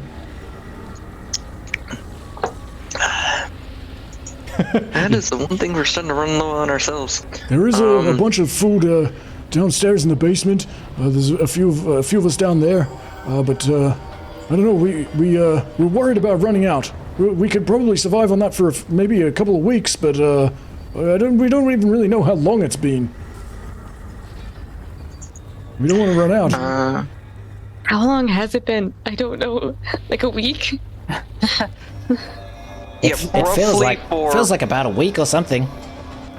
Yeah, for them, from what we gathered, it's roughly around a week compared to what it actually been. Yeah. It never gets dark here.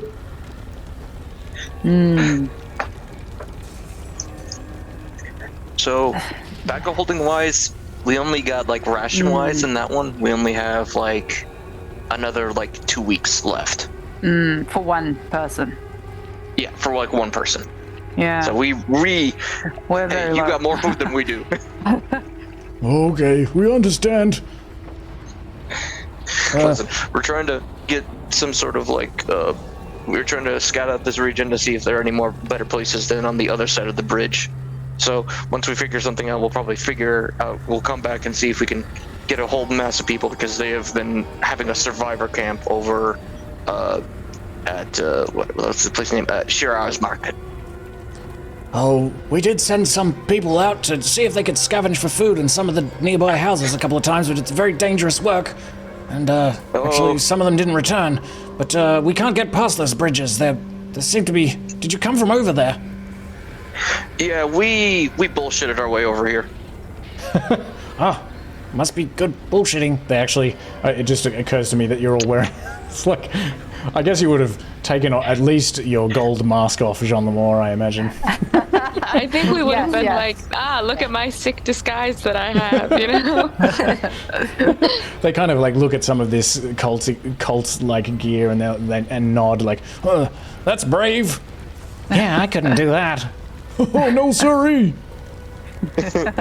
I'm sure that no matter what plan we came up with, combat would ensue anyway. Listen, been our trade rock for a while. We're rolling high tonight. Well, what are you gonna do here now? Well, we were kind of like looking around for like his girl, and I point to John Lemore, and I'm like, now, due to the fact that a lot of that has been taken care of, I kind of want to go to the High Hall and see what mischief that I can come up with there. I think the High Hall is the next place to go. I agree. Well, be careful. There's a lot of devils up there, and those flaming horsemen. Yeah, and I don't know if you know, but the dead seem to be rising. Oh yeah, we have been body checking a lot of things on the way. Trust me.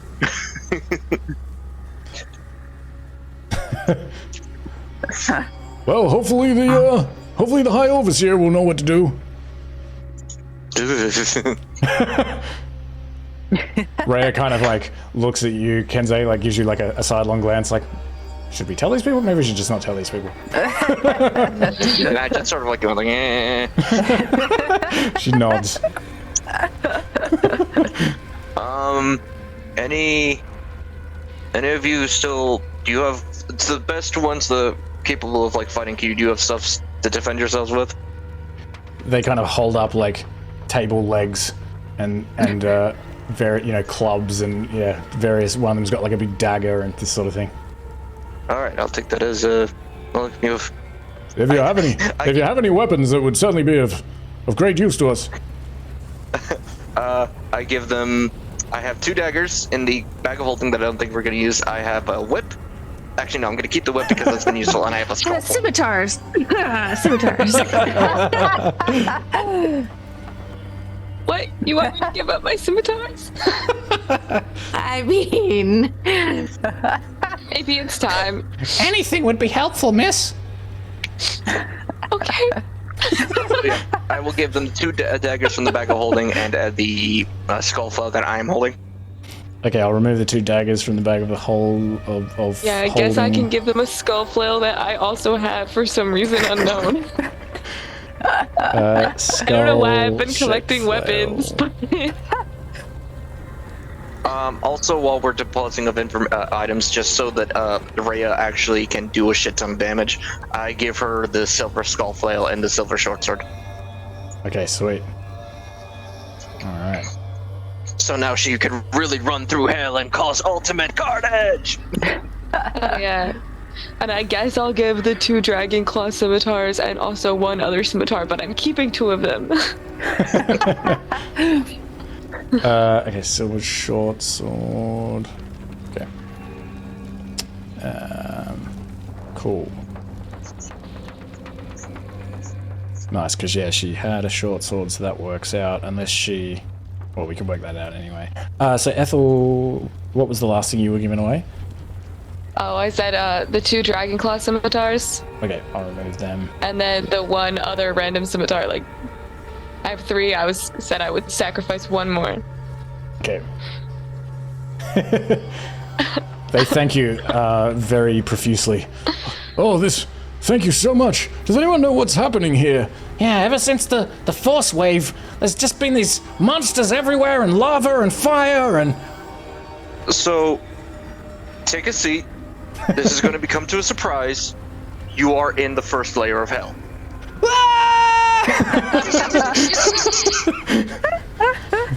Several of them nod. They're like, I knew it. Oh, I was telling you and you weren't listening to me. I was listening to you. Shush, they're talking. Does it have something to do with with the companion? The companion went black. It's been striking the ground with lightning. Boris nearly got hit by one. Oh no, Boris. Yeah, that's kind of like a problem. That's what we believe might cause the whole of like Elturel just, being in one place and then being in the other. So you can explain everything to them, and they I like quickly and just like streamline as much as possible. We are trying to figure out how to solve it. We have an idea. We just we're just trying to get our bearings where everything is and how to get down to ground level technically. Well, you do seem to got a lot of weapons, so that at least you got that going for you. Good point. Good one, Joe. These are my favorite people that we've met so far. Joe, Boris. All right. Do you ask them anything else or say anything else? No, they've been pretty. I'm content with any questions. I don't think they can answer any of my questions. Okay. All right. So after talking to them and giving them some drink and arms, you wish them good luck, and they wish you good luck, and you are able to go back down the stairs and head back out again. You can have like a good look through the place, but you don't find any more evidence of Marybelle or Gleneral or Signora Canzone. And you head back out into the street.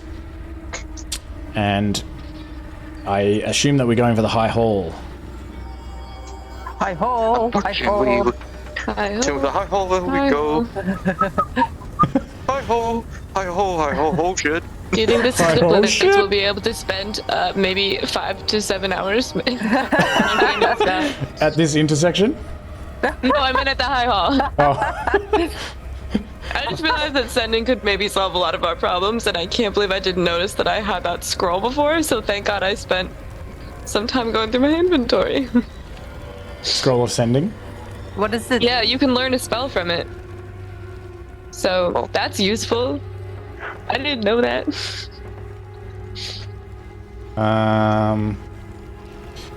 Okay, so I am going to roll a d10. Just one thing while we were on the subject of rations. Should we be eating a ration? Today? Or... You don't feel hungry yet. You did eat before you came here. Oh, okay, good. I'll have to just tell you, I guess, when you begin to feel extremely tired and extremely hungry. I was thinking about this. I'm not exactly sure how we'll go about it, but maybe we can. Maybe I'll come up with a better method in time. 10 on the hazards is nothing. Nothing happens. Nice. Continue to head down here. I'll let you get a little bit further. Hazard. So as you come past here, yes, you see like over to the east still this big billowing, smoking cloud that comes from where you think the library might come from. Do you want to go and check it out? I can see the inklings already. I'm good. Ethel?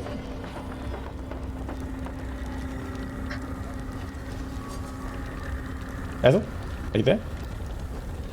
Oh, Captain. Sorry, what? Did you wish to go and check the library to see if it is in fact the building that is burning, or? I don't know. I don't know if I can handle it. Just a quick peek, just a little peek. No, I cannot. It's not important. Okay, so you leave it or you peek? Just a little peek, just a little one. Closure is important. It is important. Okay, you come through here, and we'll do a hazard here, a possible hazard. Oops, sorry, wrong dice. A 2 on the hazard table is... Uh-oh. Okay, the entire city lurches suddenly as this big earthquake rocks you all and nearly causes you to lose your balance and fall over. And at this point in the garden, I'll say that you're not really close enough to any falling structures. Maybe like a tree falls over or something like that. So I guess you're just in danger of falling prone. So maybe a couple of you fall prone, but you can stand up and dust yourself off and you're okay. But not today, Shingle. I like that one. You should do more like that. But so you come over here to the library. I'll put a thing here. What did I call this library? It's not that important. Because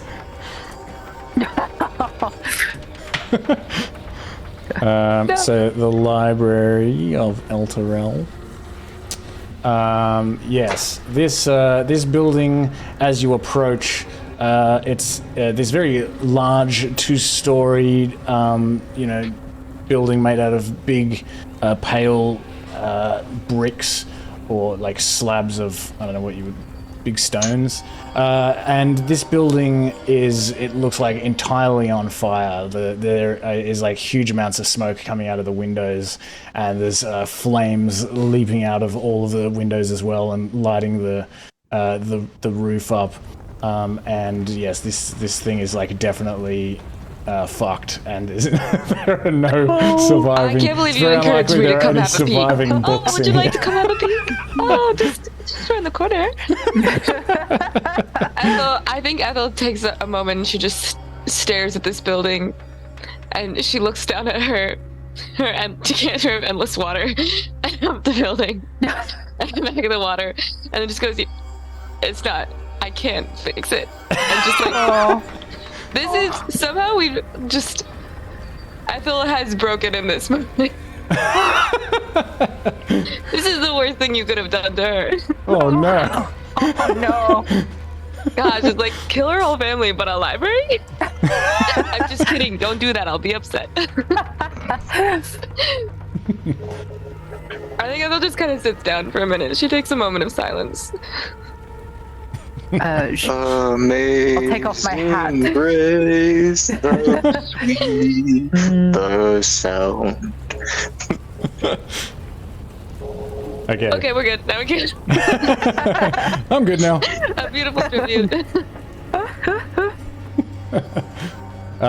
Okay. So you continue along up the ridge and along this garden, this charred garden, and you can see the high hall on the bluff ahead as you head up this hill, with the black companion above it, occasionally striking the earth around it. In particular, the closer you get, with these like strikes of lightning. You come here past this place called Hondakar's house, which was Hondakar's house was an inn. It's a big inn, pretty wealthy place, expensive to stay in. It's just like a big brick and wooden building with like heaps of different kind of structures kind of coming off it, with like lots of halls and lots of little peaked roofs and chimneys and this kind of thing. A little bit like the Blushing Mermaid in a way, but kind of grander looking. Do you do anything about this? I have no attachments. It's an inn. It does not have alcohol, so. Yep, that's correct.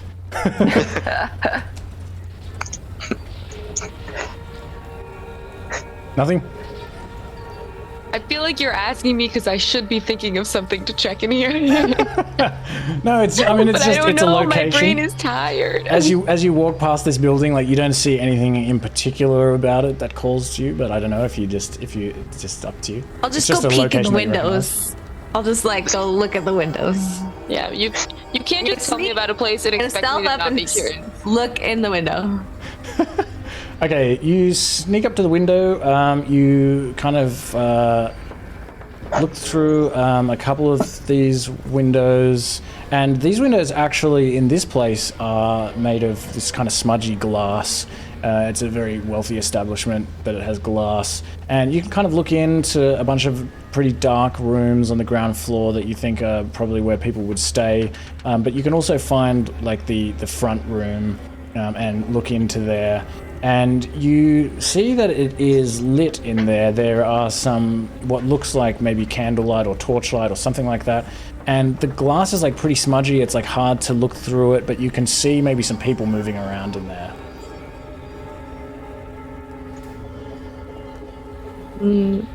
Okay. What can I do? I'm gonna walk back to the group and be like, there's some people in there. I don't know if it's good or bad. I mean, we could just knock. We're searching for people, right? So we don't. True. Knock? It could be Marybelle. I'm gonna mage hand and knock on the window from a distance. There's no response when you do that. All right. I'm going to test the window and see if it's open. The window isn't openable. It's just like a solid glass pane. All right. If I like walk up a little bit, you said you can see the people through the window. You can't really see them in through the window? detail because the glass is kind of, like it's Frosted. pretty opaque. Yeah, frosted glass. So you Yeah, can I just was see just gonna sort say, of I figures think I moving can around still in cast a message through there, maybe. there. Yeah. So I was just gonna say, like, hello, we're looking for someone named Marybelle. And then, you know, if it's a horrible demon scream that comes back at me, we're gonna run away.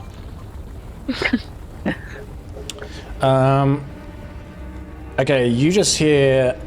What the fuck? I thought I heard... Who is that? I'm just gonna keep sending it and be like, hello, my name is Ethel. We're looking for someone named Marybelle. I'm outside. I mean, you know harm. Go away, Like, demon! Demon! no, I'm not a demon. Flattering, but no. Not that powerful, just a little spell. Tentatively, you hear a response. Ethel? Who? Ethel? Yes, it's me, Ethel. What do you want? Get out of my head! I'm sorry, I'm looking for someone named Marybelle. Anyone in there by that name? No? Who? Okay, cool. Thank you very much. Goodbye. This was a productive conversation.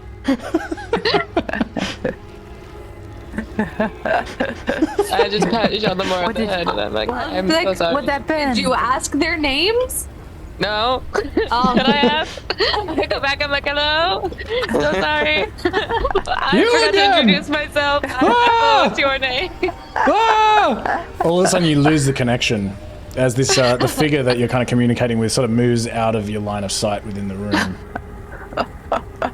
Oh god. Now, would you count Now I'm going in. familiar with this creature? Because now I can cast it through 3 feet of wood blocks. Oh. Wait, They can't escape me once I'm familiar with them.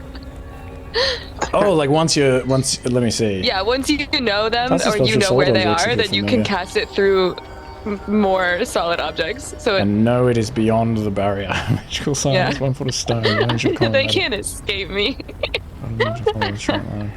Yeah, you just continue here like, go away, go away, go away, go away, go away. I'm not talking to you. I'm not listening. I'm not listening. I'm not listening. Bye bye. I'm just going in the building now. I don't know. I guess What's we figured happening out with they're not a Ethel? threat, but like, wow, all this work for nothing. Okay. I just mostly wanted to see if they were like, we're gonna murder you, you know, but Quietly going in the building. So how do you try to go in the building? Well, I'm gonna test the door. I'm guessing you said there's. Seems What's locked. the door look like again? Okay. It's a big double wooden door. Okay. Square wooden door with 2 handles on it, and they're both locked. You try to open them.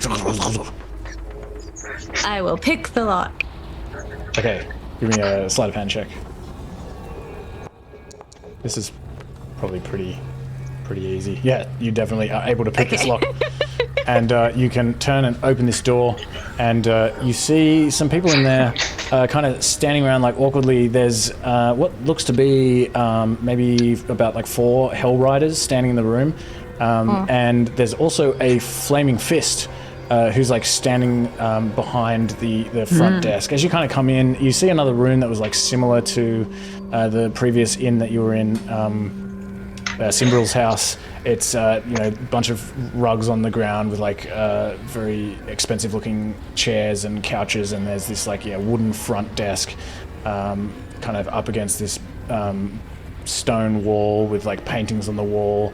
And these like chandeliers and things, but these people in here, a couple of them are holding torches, and they see you kind of open the door, and they're like, "Who goes there? What do you want?" One of them, like, a couple of them, like, draw their swords. We're looking for survivors, and Rhea, get over here. How are you dressed, by the way? Are you still wearing a cloak? No, you've got a. I look like me Okay. again. Yeah, because it was only lasted an hour, my disguised self, so I don't look like a cultist. And I'm gonna hold out the flaming deputy badge, flaming Chris deputy badge, and be like, "We're friends."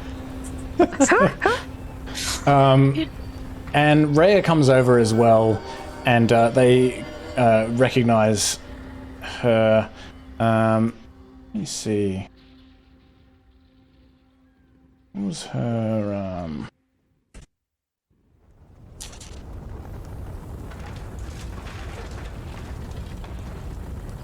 gonna find out what I. Oh yeah, she's. They're like, oh, Stallion, madam, what are you doing here? And she kind of comes inside and says, greetings, we're looking for somebody. What's happening here? It's like, oh, we're just hiding here. We're protecting. We have about 30 or so survivors in here that we're protecting. Do you know what happened at the High Hall? Another one's like, only like a day ago, some of those hellish Hell Knights and the devils, they suddenly began rounding people up. I think it was a day ago. And the Flaming Fist is like, yeah, it feels like a day ago. There was like a group of Hell Riders and Flaming Fist. We tried to defend against them. Well, I mean, they weren't exactly attacking us. They were just trying to round us up like prisoners. So we honestly, we attacked them. But most of us died. We got away. We ran into here. We've been hiding here with many of the refugees, but yeah, those devils and those hellish knights, they took like a very large group of people, and also many of the Hell Riders who surrendered towards the High Hall. We don't know what happened after that. Any among you gnomes or moon elves? They kind of like look around them. No, I don't think so. Gnomes or gnome, I don't think so. I mean, I don't mean you, but the survivors. The Flaming Fist is like, hold on, I'll go have a look, and kind of runs out into another room, and it's kind of you hear him asking around like, are any of you gnomes? Any of you elves? What was it? What kind of elves? Moon elves? Was it moon elf? Okay, good. You kind of you wait for a little while he kind of like runs around like communicating with presumably different groups of refugees in different spaces and rooms and things. Even runs upstairs, comes back down, says, just shakes his head. The one of the Hell Riders says, "Oh, doesn't look like it." So do you know why they are taking people prisoner? Oh, God knows why. Gods know why. Maybe to torture them, to get them to sign contracts. There's been reports of people being tried to be forced into signing contracts, sign their souls away, and that sort of thing. The Flaming Fist, like, I can't remember the voice I did for the Flaming Fist. A generic voice. It's like, we came here as a part of a company with Grand Duke Ulder Ravengard on a diplomatic mission to meet Thavius Krieg. But then the event occurred, and we got stuck here, wherever this is. Do you know that this place, the whole place, it seems to be floating? Yeah, well, welcome to hell. It is hell. I knew it. Oh, I told you so as well. You didn't believe me. I did believe you.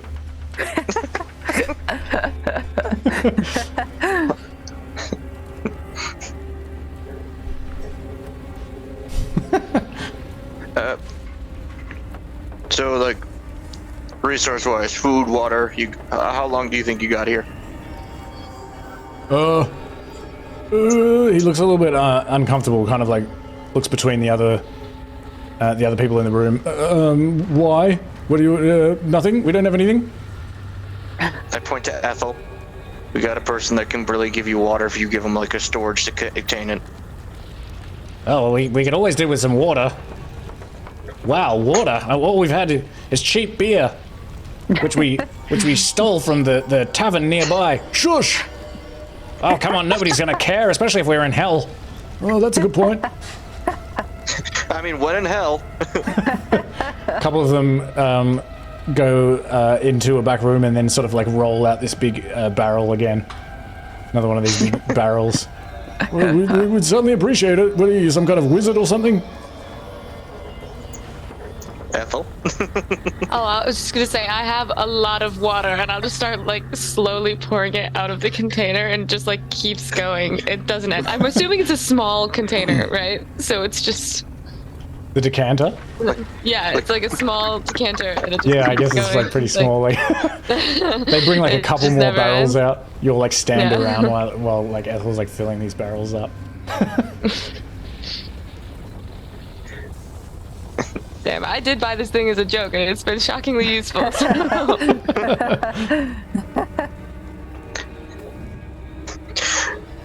Something I would have been funny if it wasn't restricted to take an action, just like have it open and just drip it out and just like, oh, there's an idea. It's a long con, but we could literally drown hell.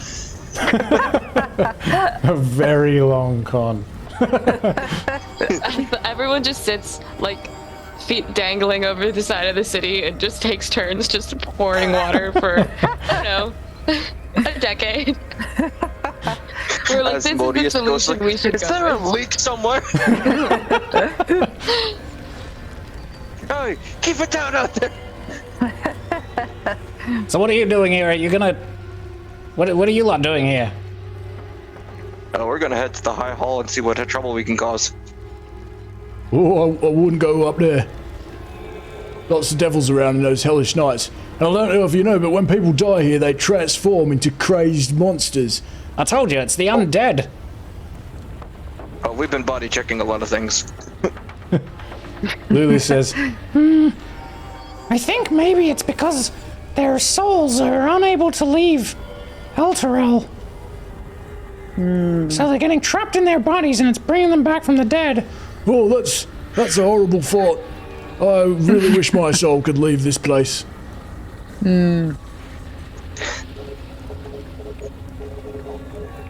but you can continue to converse with these individuals. You can even have a look around. You don't find any evidence of Alina's dad or Marybelle or Signora Kensei. Is there anything else that you want to ask these Hell Riders and Flaming Fists and refugees? Have any health potions or things that could help us if we get into a fight that you may not need while you're hiding out here? Health potions? No, we don't have anything like that. Inside. No, I'm kidding. Yeah, it's like, does he look like he's lying? Alina can give me an insight check. Anyone who says insight check is not allowed to do an insight check for the rest of the session.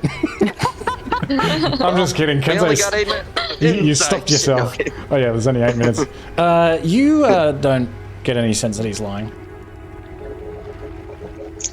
All right. I mean, we're trying to save your soul, so if you do, it'd be beneficial. If not, well, that's fine too. I just don't want to turn into one of those... Shush! Well, there's nothing we can do. Nothing we can do to help you, I'm sorry. We have a lot of refugees here. Yeah, we gotta look out for them. I guess we'll just take this water back then. You don't need that? You don't happen to have any like contract lawyers among you, right? I should have been asking this the whole time. Contract lawyers? What's a contract lawyer? Okay, yeah, that makes sense actually.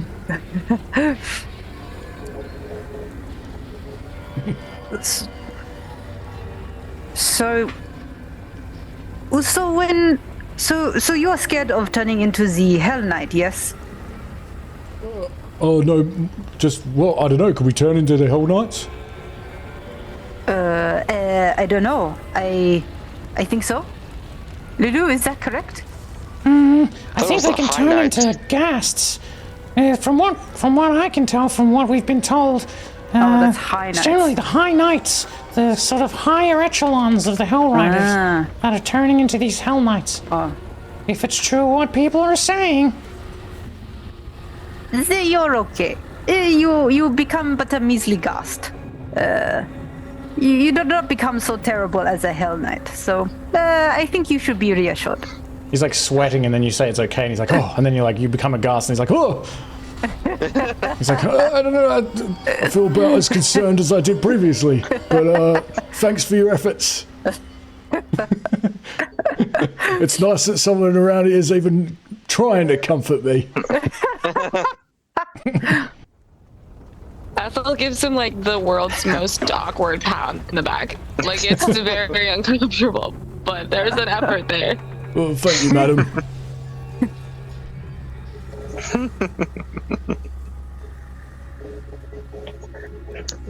Okay. Is there anything we should know about any other dangers in this area? We've seen some lightning, we've seen shingles, sinkholes.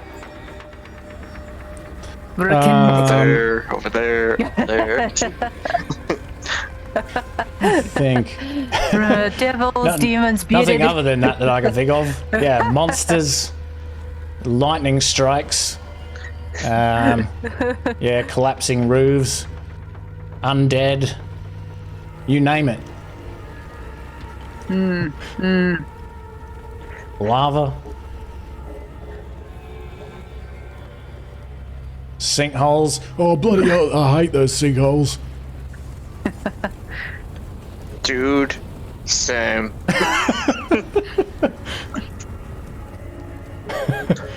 It's not even particularly fun to just have a bunch of random hazards at us to just whittle our resources and health down while we're trying to survive here. Yeah, tell me about Mood.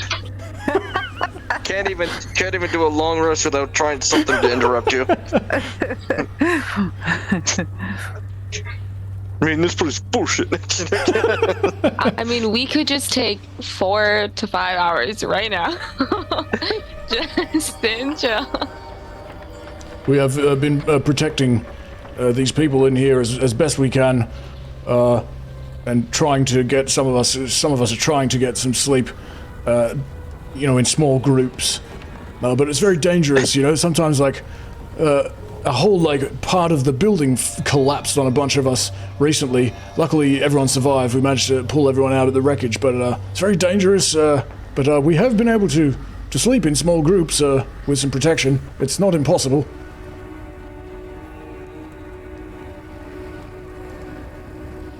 We can try. No, I don't need to sleep. I need to learn the rest of my spells. And then also, I guess, sleep. So this is true that I need to do both things. Does Tiny Hut prevent physical things from going through the dome, or is it just spells? Okay. So if I was just set us up in a little corner, cast a little Tiny Hut, we all go to sleep, the only thing we would need to worry about is a sinkhole? Or does the hut have a floor? It does have a floor. There's a variety of things that can happen. Yes, if there was a sinkhole underneath, you could fall into the sinkhole. That might cause problems when, if there was a cave in above, then all of this junk would be sitting on top of the tiny hut. So then when the tiny hut disappears, it would all fall on you. Yes, I forgot about the end of the tiny hut. I was just thinking about in the middle of the tiny hut. You can also potentially, it's pretty debatable whether or not you can hear sounds through the tiny hut. It says that objects can't pass through it, and so, I don't know, sound waves are made out of particles, which are objects. So, but I don't know if the game is really thinking in those terms. We'll just leave Luna outside, or a find familiar, and they can tell us if there's something on top of the tiny hut before we get out of it.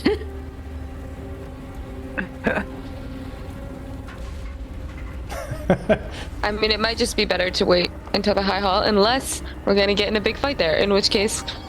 Which I would like to have my spells, yeah?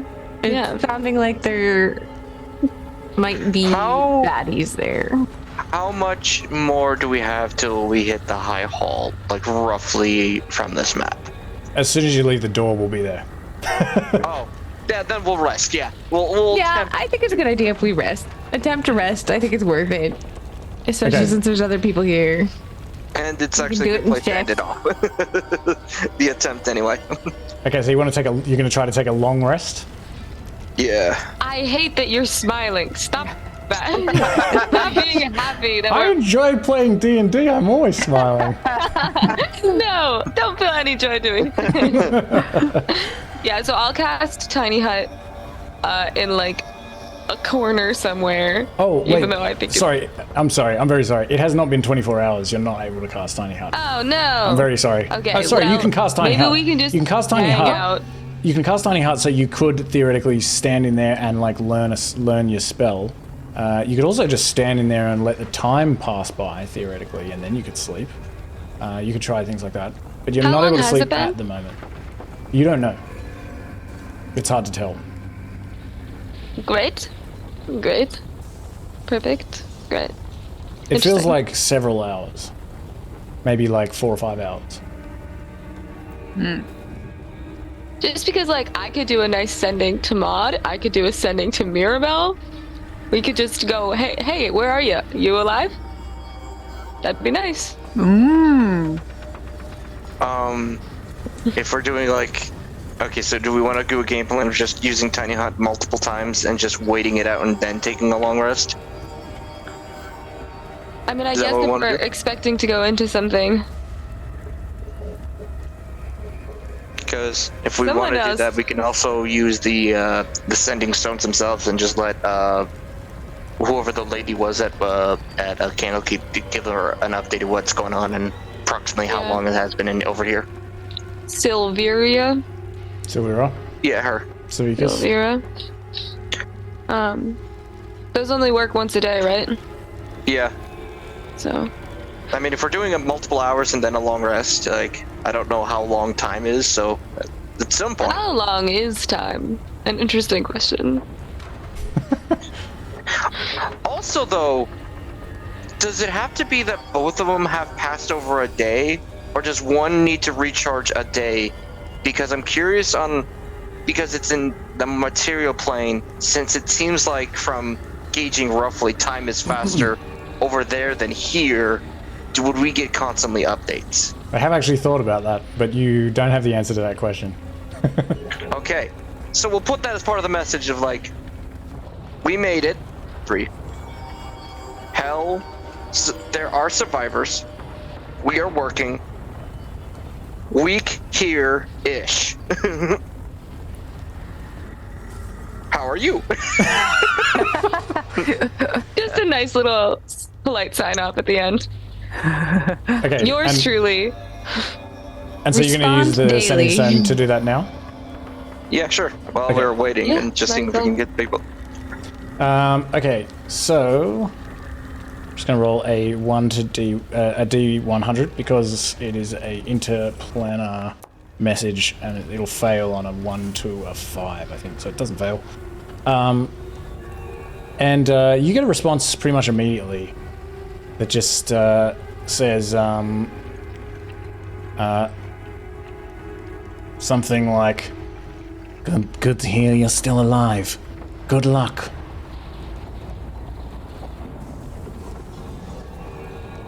Good luck. Great, that was helpful. Good luck.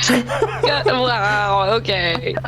I'm crossing her off my list of helpful people. Well, let me ask you this: what were you attempting to gain from her? Because maybe I didn't understand. I don't know. It sounded like you were just saying, "Hey, we're here, we're good, we're a little bit injured. Hi." Like maybe good luck, and I'm like, and like still like maybe some progress on her end. I don't know. Like, hey, it's just like hoping a little bit more than that. maybe she says, it has only been a third of a day. I have not had a chance to find anything. Maybe she includes that in her message as well. Okay, well that would make sense if it's only been a third of a day. I guess we can't expect her to fix everything. You actually feel, as the holder of the sending stone, that you can strangely also reply immediately.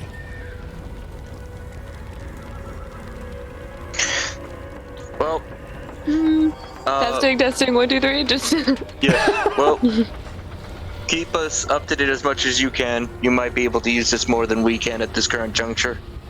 Also, High Knights are becoming Hell Knights, just to let you know. Things are fucked. And you don't hear a response to that one. That's fine. Alright. And so what do we do about the tiny hut and rest issue? Should we vote? on if we need a rest before we go in, because I still have some spells left, but I won't be crazy useful, you know? So, it's up to you guys. I mean, I'm looking at... I recall Mahkah being bloodied beforehand and already using, like, a thing of his already. I don't want to get into a fight, and then he... Bear kind of like goes down, and then he takes one hit and it also goes down. I'd like Mahkah to be a little bit more topped up on health-wise. And, How's Alina doing? I'm okay health-wise. I also only need 4 hours for a full rest. Right, we get it, you're cool. I don't actually Hate sleep. I just trance. Why am I only at half elf? I could have been a cool elf and then only 2 hours.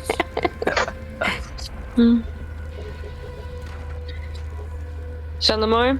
I'm okay with hit points. I have reasonable spells, so whatever the party feels is best. Well, this was a useless chat. We just went whatever everyone. We all just went. I don't know. I think people want long rest. This is my impression.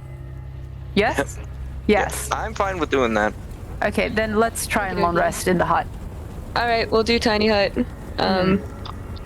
And I can ritual cast that, so that's nice. Nice. And then I will start just spending time learning sending for however long it takes until people can start falling asleep.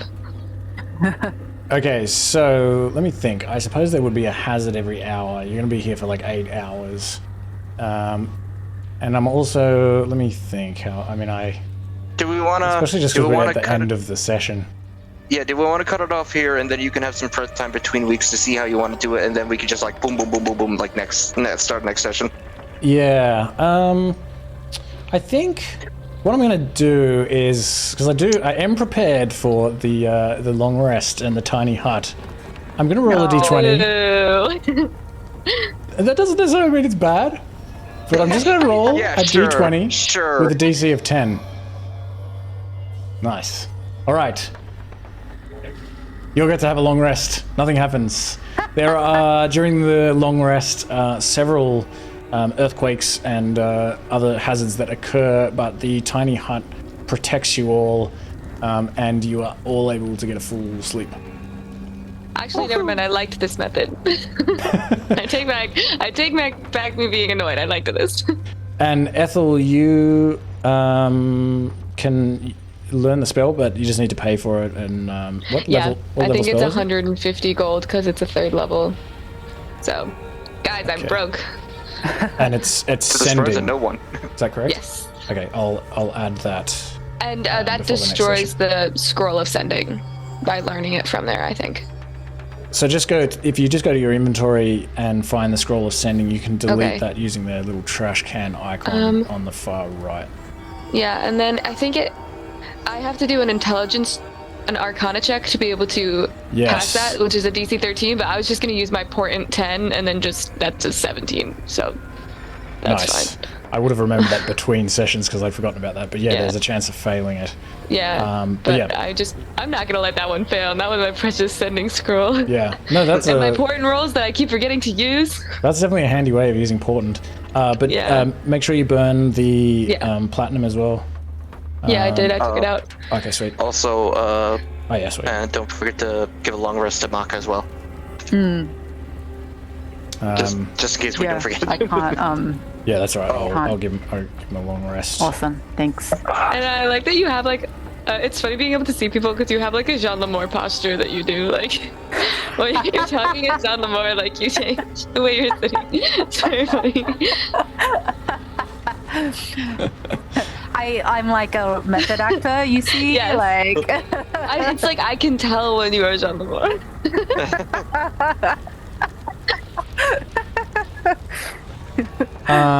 Yeah. So I guess we'll leave it there. That's a good place to leave it.